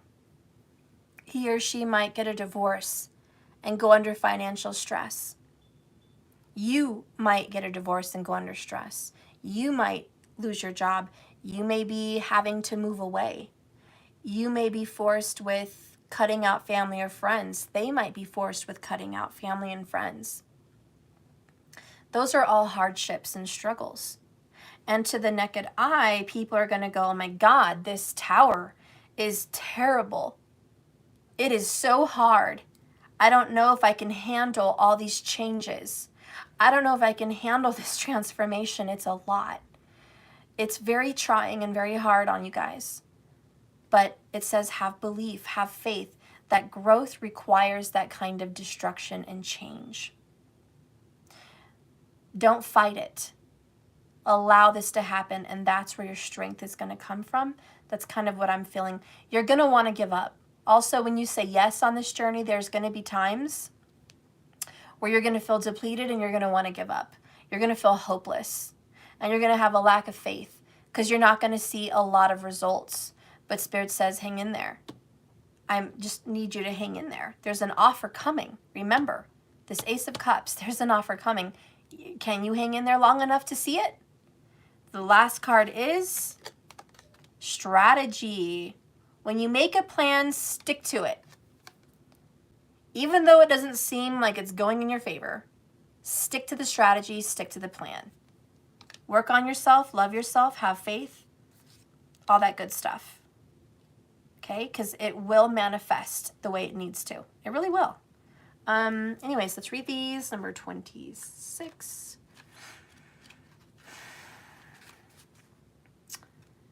So when the hostilities card is in reverse, it marks the end of hostilities for you. There's a shift in energies around you and even just about you.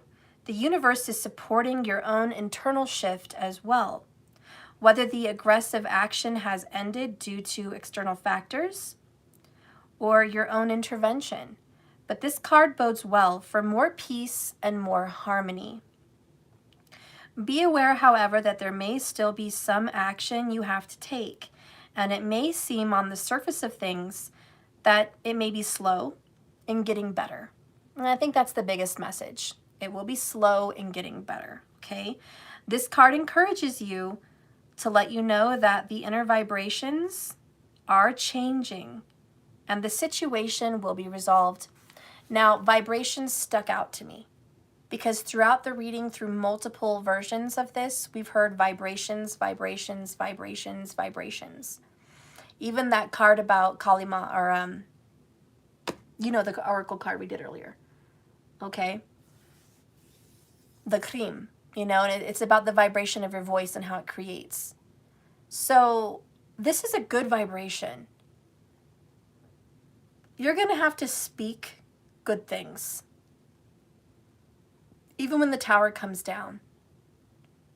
You're going to have to believe and vibrate positivity and faith, even when it seems like it's so slow and no changes are being made. That's the strategy. So I hope you guys are able to do that. But if you say yes to the journey, it's going to be slow and it's not going to be resolved quickly. That's what makes it so hard. Are you going to hang in there? The beautiful Archangel Uriel is called the Fire of God. We're reading this card. She wears a brilliant crystal crown vibrating with passionate connections to the divine, to the universe, to source.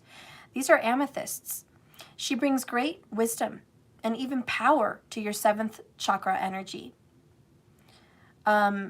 This card upright indicates an open, free-flowing channel of information. This could be a time of great intuition and guidance from your higher awareness. So allow yourself quiet time to meditate and listen. This is going to be a great time to get connected to spirit and your powerful ascended masters and guides. You may even be opening up your Akashic records. This is a whole new consciousness. All right, so you're going to have to be more spiritual if you say yes. You're going to have to believe in things you don't see. You're going to have to speak things that don't show up in physical reality. And you're going to have to keep speaking them even though you're not seeing them. That offer is coming in. But you have to destroy the old belief system that it's not happening unless you see it. You're going to have to destroy that. If you're not going to see results for quite some time, so be it. You're not going to see results. Keep believing because the universe is making peace and tranquility. This is the plan. The plan is to believe. The plan is to speak. The plan is to change your vibration. The plan is to create. So making a plan, this is a pen and a journal and a compass. When you receive this card upright, by the way, the number is 66 on the page, and I saw 77, but 66 represents harmony and balance. Just putting that out there. So this is a time for setting up specific strategies to achieve a goal. Write about the direction you want to go in a journal. Make a vision board. Speak this daily as mantras. Bring your goals into the forefront. Make changes to change your life structure. Even short-term goals need you to make a long-term goal a reality. This card is telling you to spend some time destroying old patterns and setting new things in order. It's time to take full control and thought to action and set your sights on the road ahead, which is difficult. 10 of Wands. So anyways, I'm going to leave this there, okay? If you say yes to the journey, it's not an easy journey. And you're going to want to give up, probably more than once. Stick to it. Stick to it and don't give up faith. That offer will be coming in if you say yes. Okay? If you believe it, you can achieve it. Anyways, that's that message, okay? Don't give up hope. I need a drink. I'm so sorry. I just can't. Dying of thirst here.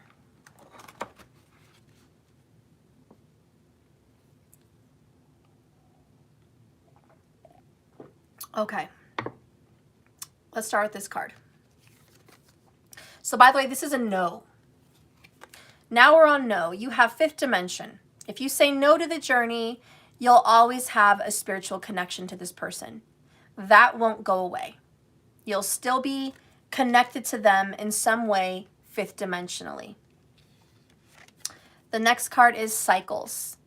You may repeat cycles. The truth is, if you're on a twin flame or soulmate journey, you have a lesson to learn. And even though it's hard as hell to learn that lesson, you still have to learn it, or you should learn it. I don't say you have to, but you should. But if you say no to the journey, you're going to experience repetitive cycles with yourself and with other relationships. The next card is victim. Unfortunately, if you say no, you may feel like a victim. You may feel like the universe did you dirty, that you got done wrong, that you're the victim in your life, that you didn't deserve this. You were treated wrongfully. They did you so wrong. And here you are saying no to the journey because you have no choice. When you speak to the universe that you have no choice, the only option you have is to walk away and say no, you are officially a victim. The next card is big dreams. Big dreams, no reality. There's a whale out there in that ocean, but it's just a dream. This says to me that you will probably have a lot of dreams about what could have been, maybe what should have been, this deep spiritual connection to your person. You're really not going to be able to escape this person, it kind of feels like. It feels like you'll kind of be haunted by this person. That if you say no, they're still going to be with you in their dreams.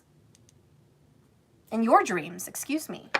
And if you say no, there's still going to be a struggle in some way. Let's continue.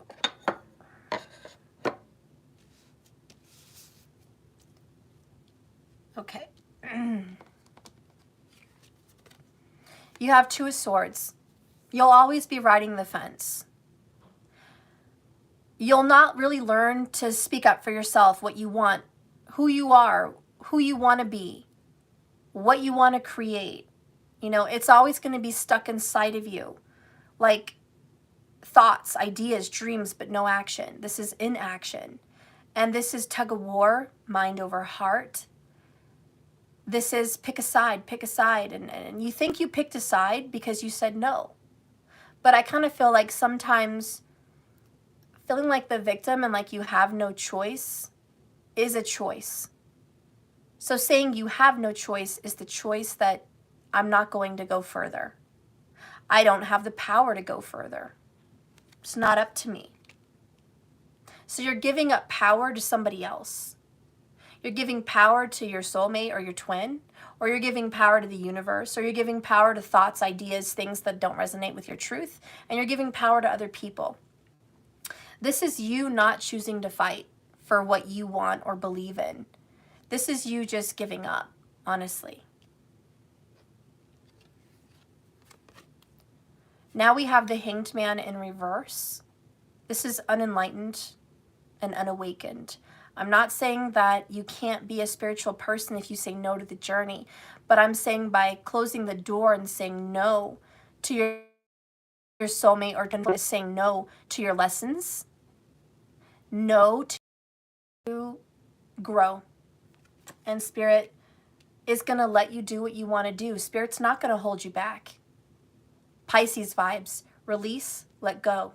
I'm not going to hold you back, says Spirit. If you want to live life in another illusion, live your life in whatever illusion you want. Live your life in whatever reality you want. I will not force you ever to choose to grow as a soul, to change, to evolve, to believe, to challenge yourself. You can stay where you want to stay. That's what Spirit says. You can be where you want to be. Just know that it's your choice. No one forced you and no one made you go here. And if you keep saying you were forced, you had no alternative, you're being the victim. Do you really want to be the victim? The next card is Ace of Pentacles in reverse. There's no growth. You get a new beginning, but guess what? Your new beginning is a cycle. I just had a vision from the movie Doctor Strange. And it's where he goes into the other dimension. And that big universal God, whatever, was like going to suck up the earth. Because he made a deal with these people to take souls or whatever. And the God was like, you're just a nobody. I'm a God. I'm in control. And I can do whatever I want. And Doctor Who was like, oh no. I mean, not Doctor Who. Sorry, Doctor Strange. He was like, you're in a time warp. You're in a cycle. I'm going to make you complete this time cycle over and over again. It's a time warp. You're stuck in a time cycle. And you're going to relive this moment forever. And the guy was like, oh, well, then you're going to suffer. I'm going to kill you and make you suffer every moment that you're here, making me relive this moment. And so he kills him one way after the other. And he says, that's okay. Pain is an old friend. Pain is an old friend. I don't mind suffering because by me playing out this time cycle with you forever, I get to save the world. So I'll sacrifice myself. And the God all of a sudden realized, I don't want to live the rest of eternity killing this guy, reliving the same second over and over and over again. That's bullshit. I don't want to live like that. So all of a sudden, Doctor Strange had the power over time. Funny, this whole reading kind of had something to do with time, one way or the other. And somebody did comment, time is not relevant, time is not real, but in a sense, it kind of is. So I don't know, time does have something to do with this reading, but nonetheless, well, the guy broke the cycle. He said, fuck that, I'm not going to do this. Here, what do you want? He says, I have a deal. You take the souls that promise to live under you. You have them.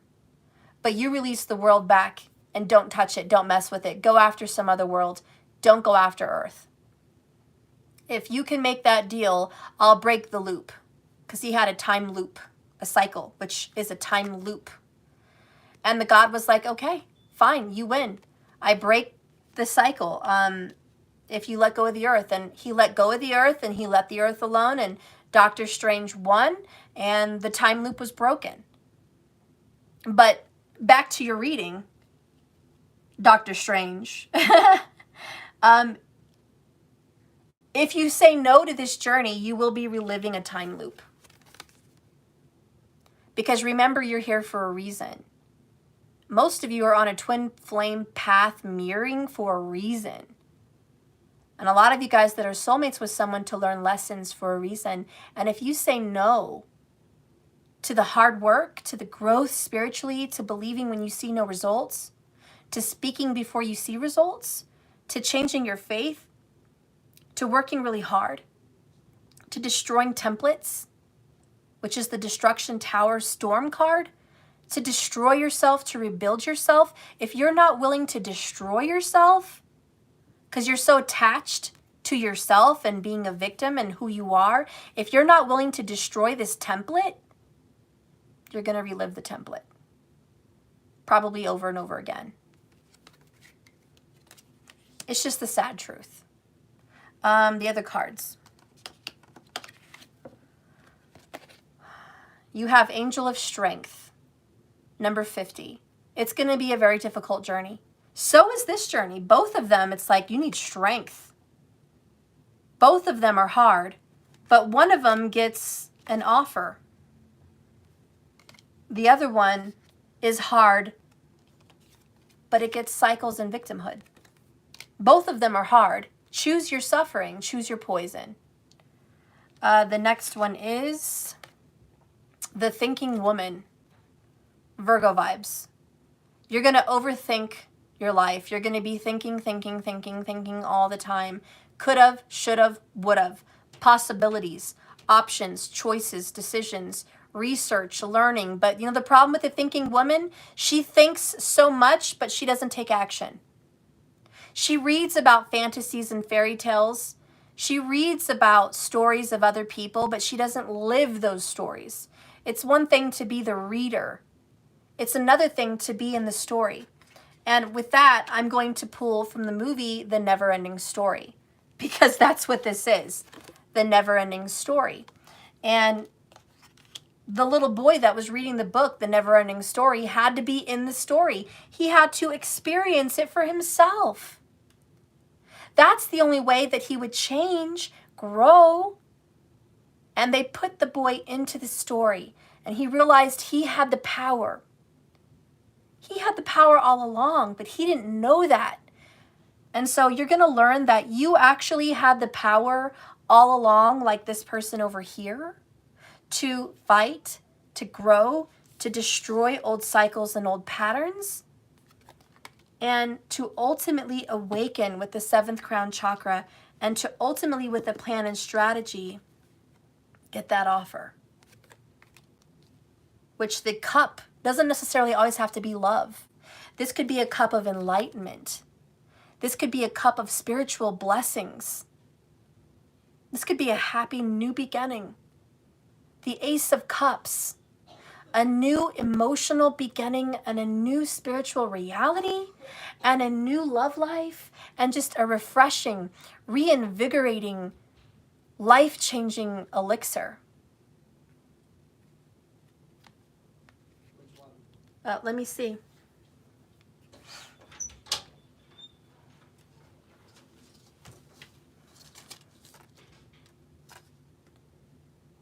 Hydra, aura, and extended release. This one's only one. You don't take two at the same time. Which one do I take? And also, I don't take two at the same time. Just this one. All right. This is something else. Put this back where you found it. I don't know where this box is. Put that one back where it goes. All right. This is just one that I should take. Okay. Thank you. Yeah. Anyways, so we're back to no. Back to no is you don't get a new beginning. You plant a seed and you relive the same time loop. Your time loop is stuck, and you will know better, and you will learn, and you will be stuck on the fence, and you'll read about the possibilities, and you'll watch people learn and grow, but you won't learn and grow. You're going to be so in control with strength, so stubborn in your no, that you're unwilling to change, and you will remain a victim in your time loop cycle. And the only possibility of unionship will be in an alternate reality, in a 5th dimension. And it doesn't matter how much you try to escape your partner, they will always be a part of you. In your dreams and in the 5th dimension, they will always be a part of you, hoping that you can make a decision to stop replaying the loop and break that cycle. The next card is, and again, for those of you watching, my hands are not dirty. This is black spray paint. Guys are like, oh my God, what happened to this girl's hands? I was spray painting dining room chairs black, okay? So that's where that came from. Anyways, the next card. Cornucopia. I love it. I love it. Your wish is my command. Your fruit is what you make of it. The blessings you have are by choice. You can choose what you want, but either way, it's going to be yours. If you say no, it's no, that's your fruit. If you say yes, that's your fruit. If you say you're a victim, that's your fruit. If you say you're unloved, and that's your fruit. This is your physical reality in the cornucopia. Your wish is my command. Whatever seed you've planted, however it grows, it will be so. You are in control with the angel of strength about the choices you make, 2 of swords, and where it takes you. And just know that wherever you end up on this path of no, you took yourself there.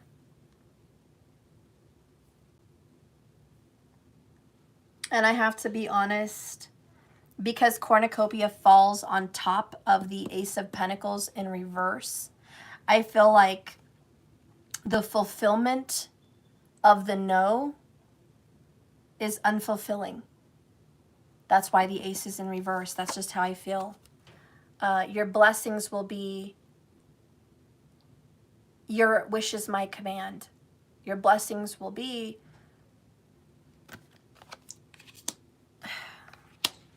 not the greatest. Let's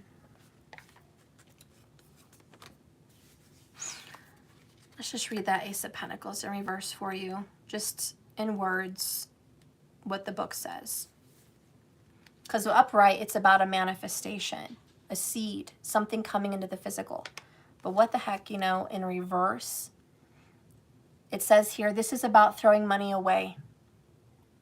It's about losing things that are important to you by not paying attention to them. Wow. Losing things that are important to you by not paying attention to them. Throwing away your blessing. If you say no, you're going to throw it away. Period. And you're going to throw it away because it's not important to you to say yes to the journey. This is your decision. Is it going to be a terrible life? No. Are you living a terrible life now? Well, I don't really know, but I would assume probably not terrible. You have the eyes and the ears to watch this. You know, you have the ability to watch this. So I don't think your life's that terrible, but I guess it's about how you perceive it. I don't know. But whatever your life is right now, your life will always be that way. That's the cycle. That's the terrible truth. So maybe you love your life right now. So congrats to you, cornucopia. You get to have this life. You get to have it eternally. You get to relive 2020, 2021, 2022, 2023, 2024, 2025 as much as you want. I hope you like your life. I hope you like it because you get to relive it over and over again. You're in a time loop if you say no. And maybe you love your life. Maybe you're just content. I'm content. Nothing's wrong with being content. You're like, I'm content. Sure, it could be better, but it could be worse. I'm just content. If you're just content, that's what your life's going to be. The message is here just knowing that your thoughts become things. Thinking woman. A cornucopia is out there. But if you throw it away with that seed, that gold that Spirit wants to give you, know that you have control over that angel of strength. And know that even if you think you're going to escape this love connection by saying no to it, you're going to have a constant spiritual connection. You're still going to have dreams about this person. You might hear their thoughts, feel their feelings, run into them, feel them unconsciously. They're never going to go away. And if you say to yourself, well, Steph, I say yes to the journey. I'm willing to work on this. But this person I love may say no. The person I love may choose this path while I choose this one. What does that mean, Steph? It means miracles happen. It means the universe is going to work on that person as they work on you. It means that whatever's supposed to be will be. And ironically, you're supposed to be in union. It means that if this is orchestrated universally from the beginning, or you and a twin or a soulmate were orchestrated from the beginning, believe me, nothing can tear you apart forever. There will be a reunification. That's just the law of attraction. So even if they say no, the universe will work on their heart, work on their mind, work on their situation. Because if you're loving you, if you're healing, if you're growing, if you're doing the right thing, the universe will bring you back together. Shit happens, guys. Crazy shit happens. You might run into someone across the world. You may run into them on vacation somewhere you never thought they'd be. You may run into them at a time you never thought you'd run into them. And believe me, sparks will fly. Just when you think it's over, it's not. There's a whole new world Believe me, that is the truth. And if you believe in divine possibilities, if you believe in universal happiness and orchestration, if you believe in divine lovers and soulmates and twin flames, that will be your reality. But if you start to doubt that, you already know the outcome. Okay? So I'm going to leave you with that, and we're going to read the Ultimate Oracle. Ooh, this is kind of cool. Guess what? We are on number 5. So this entire reading, you have the number 50. And there's, I guess, a mermaid in some kind of a globe. She's underwater, but in the water is a peaceful dove, and in the globe is air, is earth. Butterflies, again, a very big message. Maybe you guys have butterflies also throughout the reading as a symbol. But look at her. She's inside a globe in her own world, and there's another reality inside a reality. Wow. That's like just crazy. That's perfectly your reading. There's another reality inside this reality. You just have to believe it. That's just crazy. All right, guys, this is a very cool message.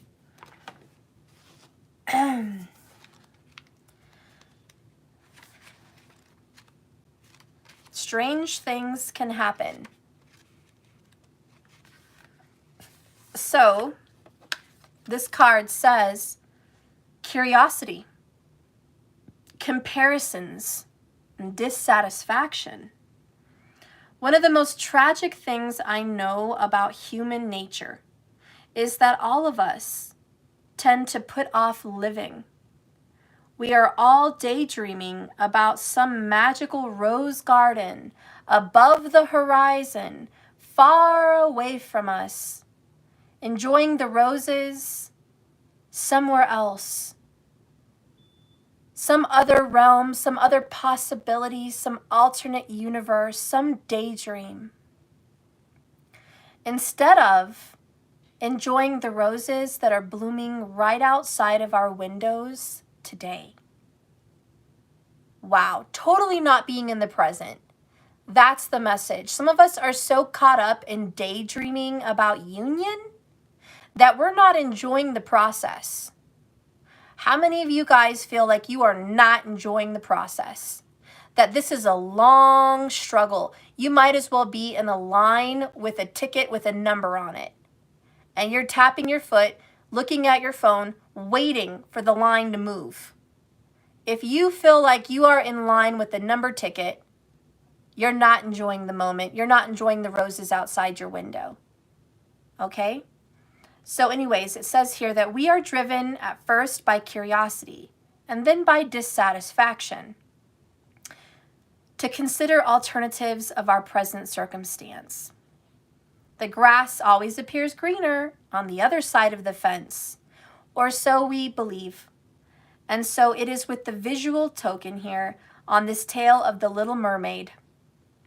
The glass sphere provides her with a means of briefly experiencing another world, an alter reality, much like a vacation away from home, a brief foray into a different lifestyle, and the experience can prove to be intoxicating and even addicting. It may turn out to be something that leaves you feeling bad, disconnected, and discontent with your own reality. It may also provide the impetuous energy to move on and make changes. But we should be wary and consider carefully. Would we truly belong in this new environment? We should try to judge it for what it would really be in reality. The attraction and appeal of those brief encounters may not survive a lengthier commitment. Wow. Message I got from that, guys, be careful what you wish for. You might get it. Either way you go, you should be happy in the moment, in the middle. Whether you choose to follow them and pursue this connection and change and grow, and you get that love offer, that's peaches. And it may take a while, but it's just peaches. It's difficult, but at least you get a good result. But the fact is, should you focus on this card? This is the card you're daydreaming about. This is the card you're focused on. The union, being together with this person. This is what you're living up for? You're swimming for? The Ace of Cups. Meanwhile, this sucks. This really sucks. Don't like this reality. This sucks. I can't wait to be done with this work. I can't wait to have the end of the rainbow. How many licks does it take to get to the center of the lollipop? I don't know. That old commercial. The owl. And then he just crunches the lollipop.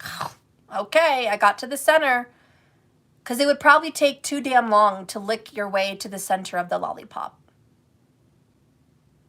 But sometimes that's what's called for. But 9 times out of 10, when you take a bite out of the lollipop and you get to the center, you miss the best part. The Tootsie Roll doesn't even taste as good as the sucker. The sucker is actually the sweet cherry taste, or whatever taste you have. That's flavorful. The Tootsie Roll is short-lived, and it's not even that great. But you've been programmed to get to the center. And so the message there with this is, don't do that. Don't be programmed to get to the center and get the offer. That's the Tootsie Roll. Spirit's like, please enjoy licking the lollipop. Please enjoy that. Awaken yourself to feeling whole even when you're not whole. I hope that you find peace and joy in working on yourself, in changing, in growing, in destroying your old cycles and paradigms, in destroying these old things that kept you in a victimhood mentality. I hope you enjoy this fucking tower. I hope you learn to love this fucking tower. I hope you love the work that you're doing on yourself. I hope that's where you get with this crown chakra. I hope you learn to love the process. That's the whole point. Remember, I always say it's a journey, not a destination. Just keep swimming. Well, the Ace of Cups is your destination, but it's about the journey. Do you like swimming? Because if you hate swimming, it's going to suck. Change your paradigm, change your reality, change your thought process. Be in the vibration of the attitude of gratitude. And the same goes for over here. I don't have to repeat it. You know what it is. You know what it is.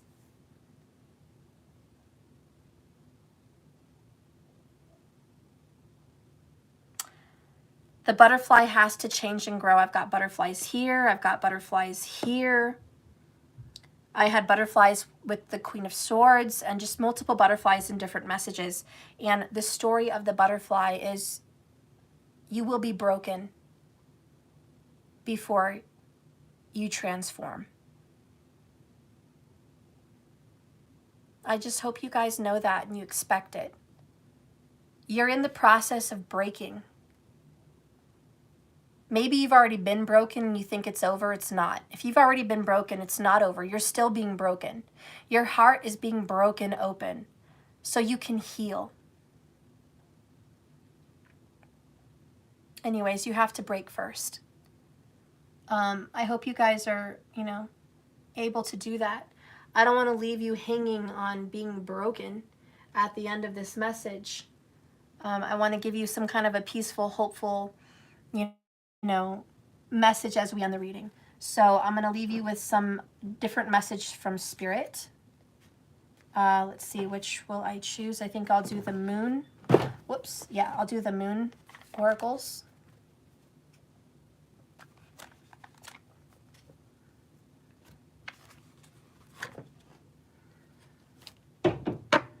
Spirit, leave my my soul family here with a message about transformation. Those poor caterpillars out here turning into these butterflies, learning to love the moment they're in, learning to love the journey, learning to love being broken, learning to see the nectar that comes from it, learning that it's really not about the soulmate or the union or the twin flame and the union, but it's about their growth as a soul, as a person, as a human. Spirit, what can we know to love this growth? What can we learn about this? Bottom of the deck, what you can learn is work through your fears. New moon in Scorpio. I hope you guys learn to work through what keeps you holding yourself back. I hope you learn to conquer those shadow sides and those fears. That's what Spirit says. The other message is the lion. I knew we had to do with the Leo this entire reading. And the last card is the Leo. Confidence is your key to success. New moon in Leo. Both of these are new moons, by the way. Okay? Wow, even under that is another new moon. New moon in Capricorn. New moon, new moon, new moon. Your hard work is paying off. Work through your fears. Confidence is your key to success.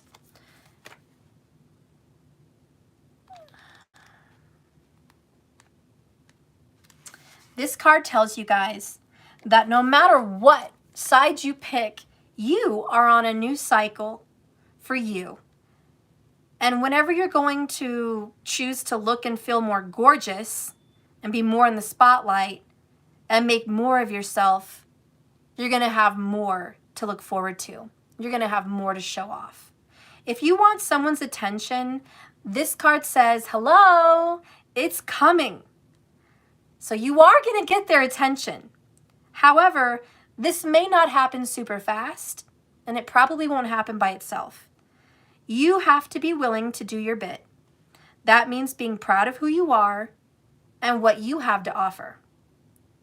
Think of yourself as a king or a queen of the jungle and carry yourself accordingly. This card is also a great omen if you're asking about a creative endeavor you're ready to take on. It can bring good news. And it could also mean a new start for your children. So there's a message there. The message here is to have fun, to enjoy the moment. Additional meanings of this card. Number 1, it's time for you to show off to the world what you've got. Number 2, shine your light. Number 3, have some pride. Number 4, spoil yourself. You've earned it. Number 5, you have turned someone's head. All right, this is a reminder you need to be proud of who you are. Carry yourself with confidence. Don't let your downfalls make you feel unworthy. You are absolutely worthy. And there is just so many lions in this reading. Go Lions. New moon in Scorpio. Work through your fears. This card is about rebirth. Think of your situation as the phoenix rising from the ashes, as the birth, death, rebirth paradigm. That's what Scorpio energy is all about. And the overall energy for your entire reading says that whatever you've been through with this relationship, there's a new start ahead. It might be dark. It almost certainly isn't cupcakes and rainbows, but it will be deeply transforming. This card suggests that if you know you are magical, then this is the time to work some of that magic. It can also herald the start of a sexier time. If you've been experiencing something of a drought, an emotional energy is on the menu. Scorpio is also the sign that likes to go deep into the body and the mind, as well as spirit. So when this card comes up, there's nothing superficial about what's coming your way. It's very deep. It's number 1, time to let go of a grudge that you've been holding. Number 2, moving on from jealousy and envy. Number 3, quit being obsessive. Number 4, could it be maybe sometimes you're just paranoid? Number 5, make an investment. This is the appearance that suggests you need to do a little bit of shadow work. It's a little bit dark and occult-ish, even scary. Not all of us like to face the shadow, but Scorpio demands that shit. And the appearance of this card is face your shadows. And we talked about with turning red. So if you missed the beginning of this reading, you need to go back. That was an awesome little movie comparison. But you have to turn your red panda loose. Don't let it control you. But the only way you're going to control your red panda is if it comes out to play. If you're always keeping your red panda hidden, your shadow hidden, you're not going to get a chance to tame that shadow into a balanced shadow being. Everyone's got a shadow, incorporate it. You hide it, you're going to just struggle, okay? So incorporate your dark side. Anyways, that's your message, guys. Your hard work is paying off, so hang in there. Okay, let's get a message from your love. Let's get a message from your love. As we end the message, please, Spirit, guide and direct me. A message from my people's soulmate or twin flame lover. Ooh, I wish I knew how to quit you, baby, but I can't. Brokeback Mountain. Okay, I wish I knew, but I can't. So they're as stuck on you as you're stuck on them. All right? Bottom of the deck, you're not going to believe this shit. Another lion. Bottom of the deck is so the lion fell in love with the lamb from Twilight. Isn't that nuts? Guys, this is crazy. You guys don't even know how many lions we have in this reading. It's ridiculous. It's just nuts. It's just insane. I don't know. It's crazy. It's just crazy. Go talk to your lion. Okay? Go talk to your lion. Maybe a lion is your spirit animal. I don't fucking know. But down here from Blaise Pascal, the heart has its reasons, of which reason knows nothing. Okay? Your heart, and we've been talking about the heart also from part 1 of this reading, you know, the heart. But a lot of heart cards. The lion rules the heart. And it says here again, another Leo confirmation, the heart.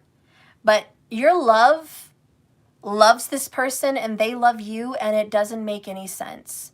This is all a spiritual connection. It doesn't make logical sense. And there is no reason for you to continue loving this person, probably. And there's no reason for them to continue loving you.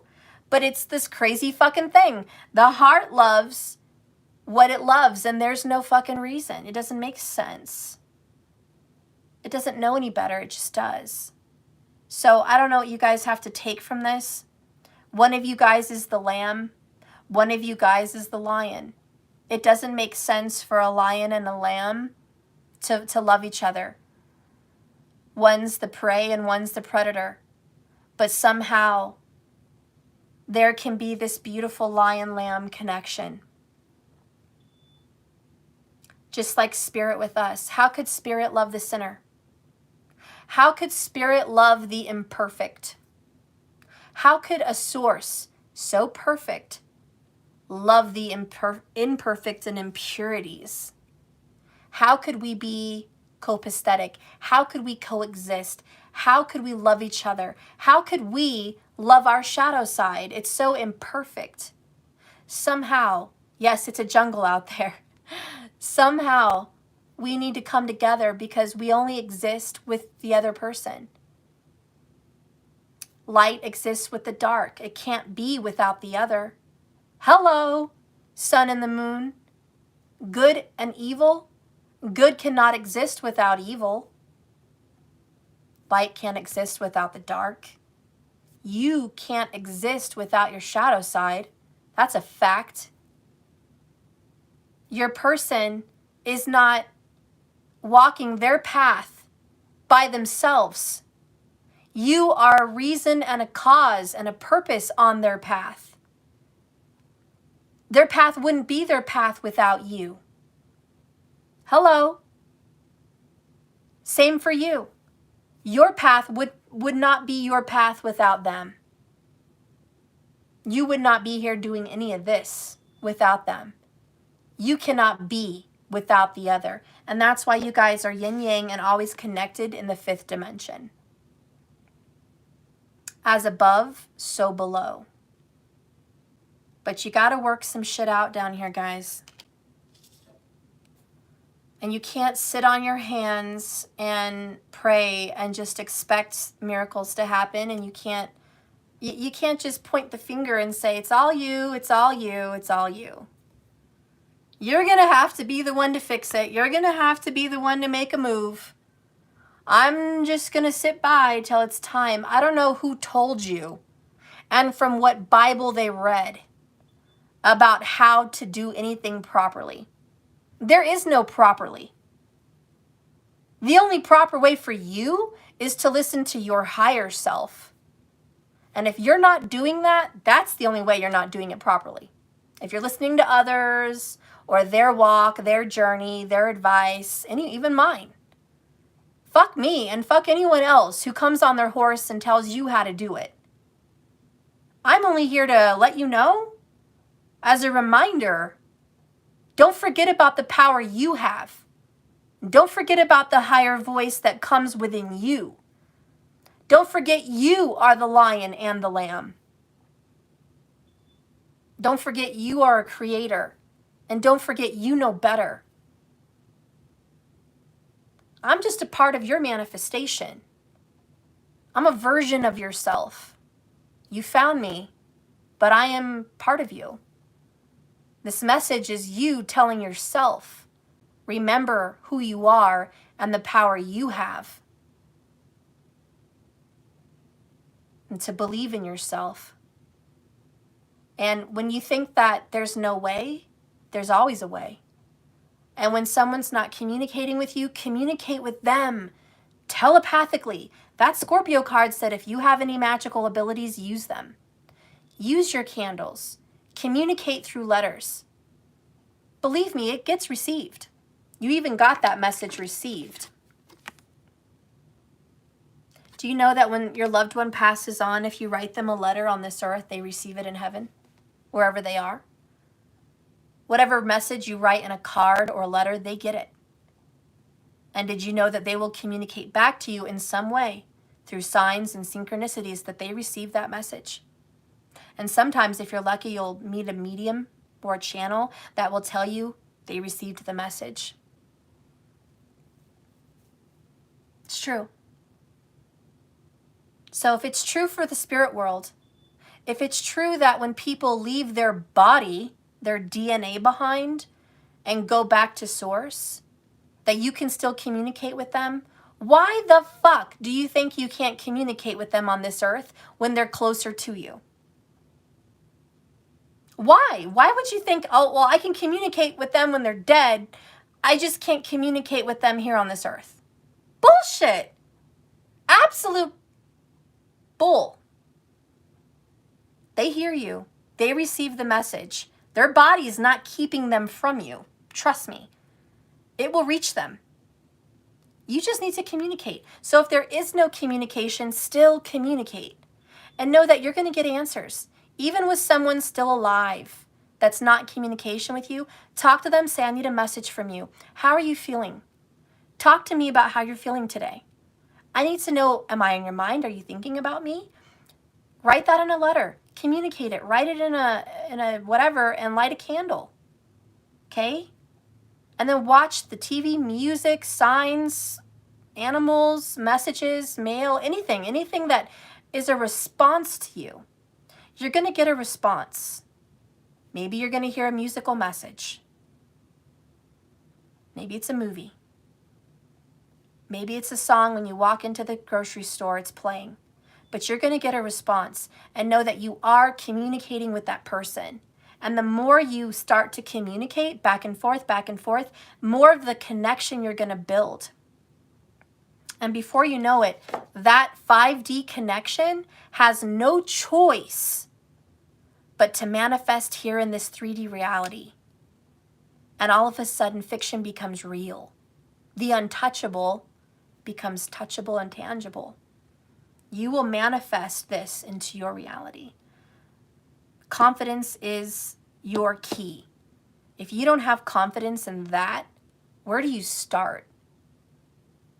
And that's why we saw the Fool card in reverse. and the Nine of Cups in reverse.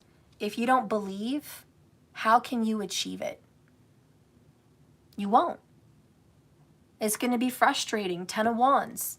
You're going to want results, and you're going to want it today, or you're going to want it tomorrow. But maybe the results come in a month. Maybe that frustrates the hell out of you.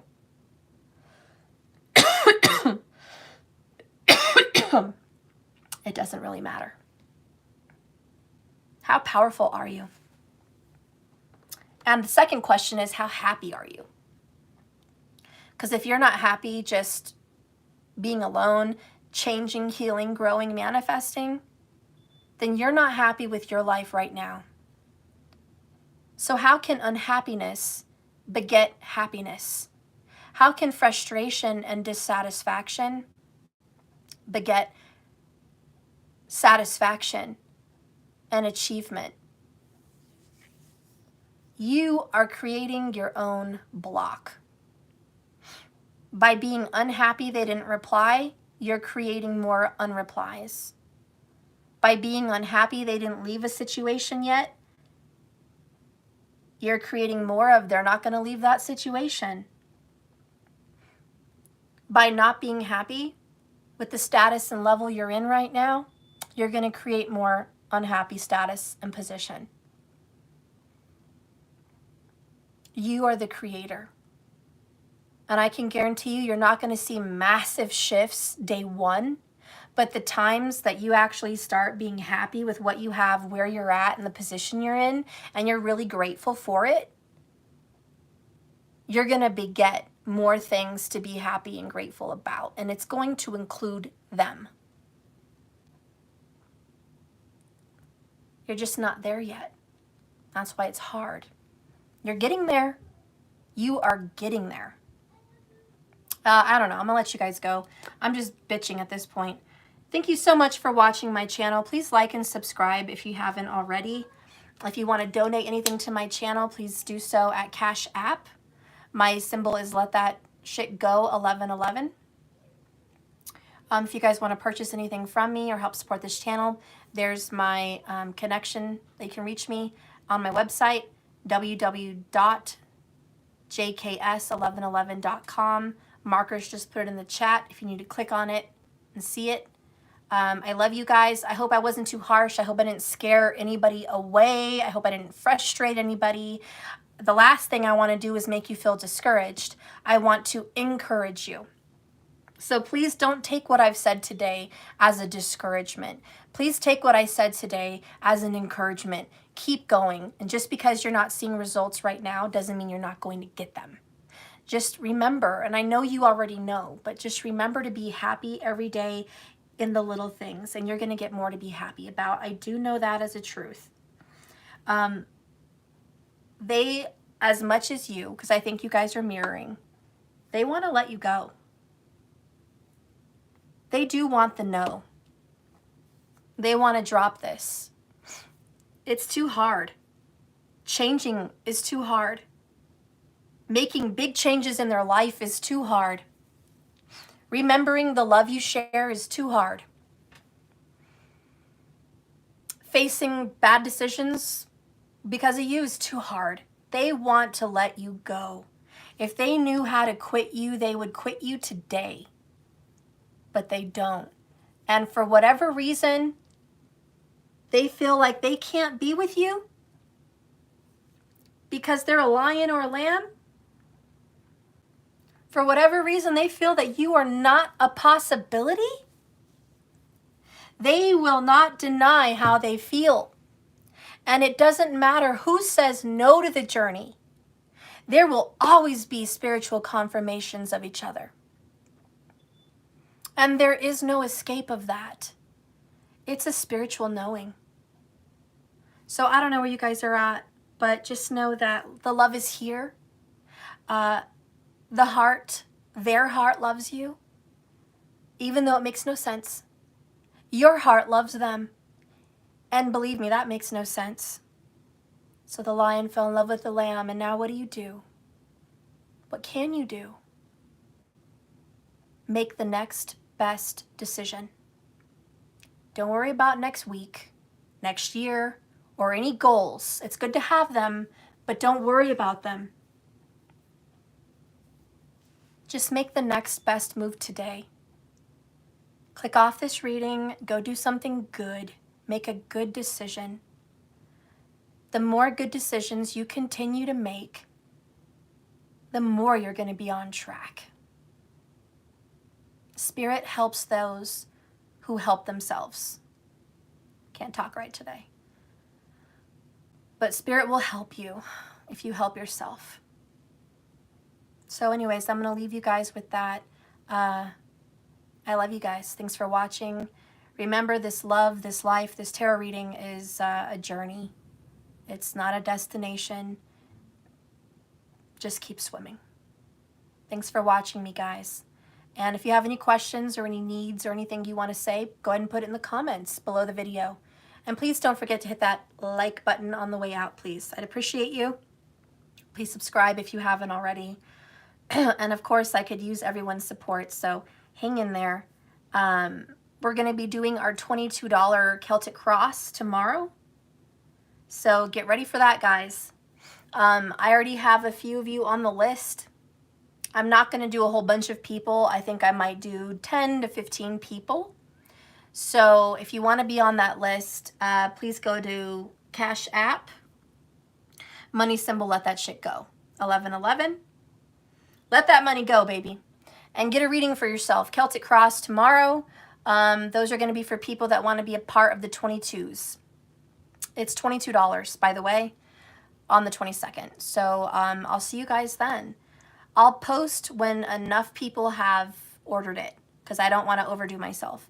So as soon as I feel I've gotten too many, I will post that. So be sure that you hit the bell icon and you're subscribed so you can get a notification of my community announcement that that limit has been reached. Okay? I love you guys so much, and I'll see you tomorrow. Sleep well, be well, and live well. I thank you so much for being a part of this reading today. I hope it was good. I feel like it was half-ass. I feel like on a scale of 1 to 10, this reading was like a 3.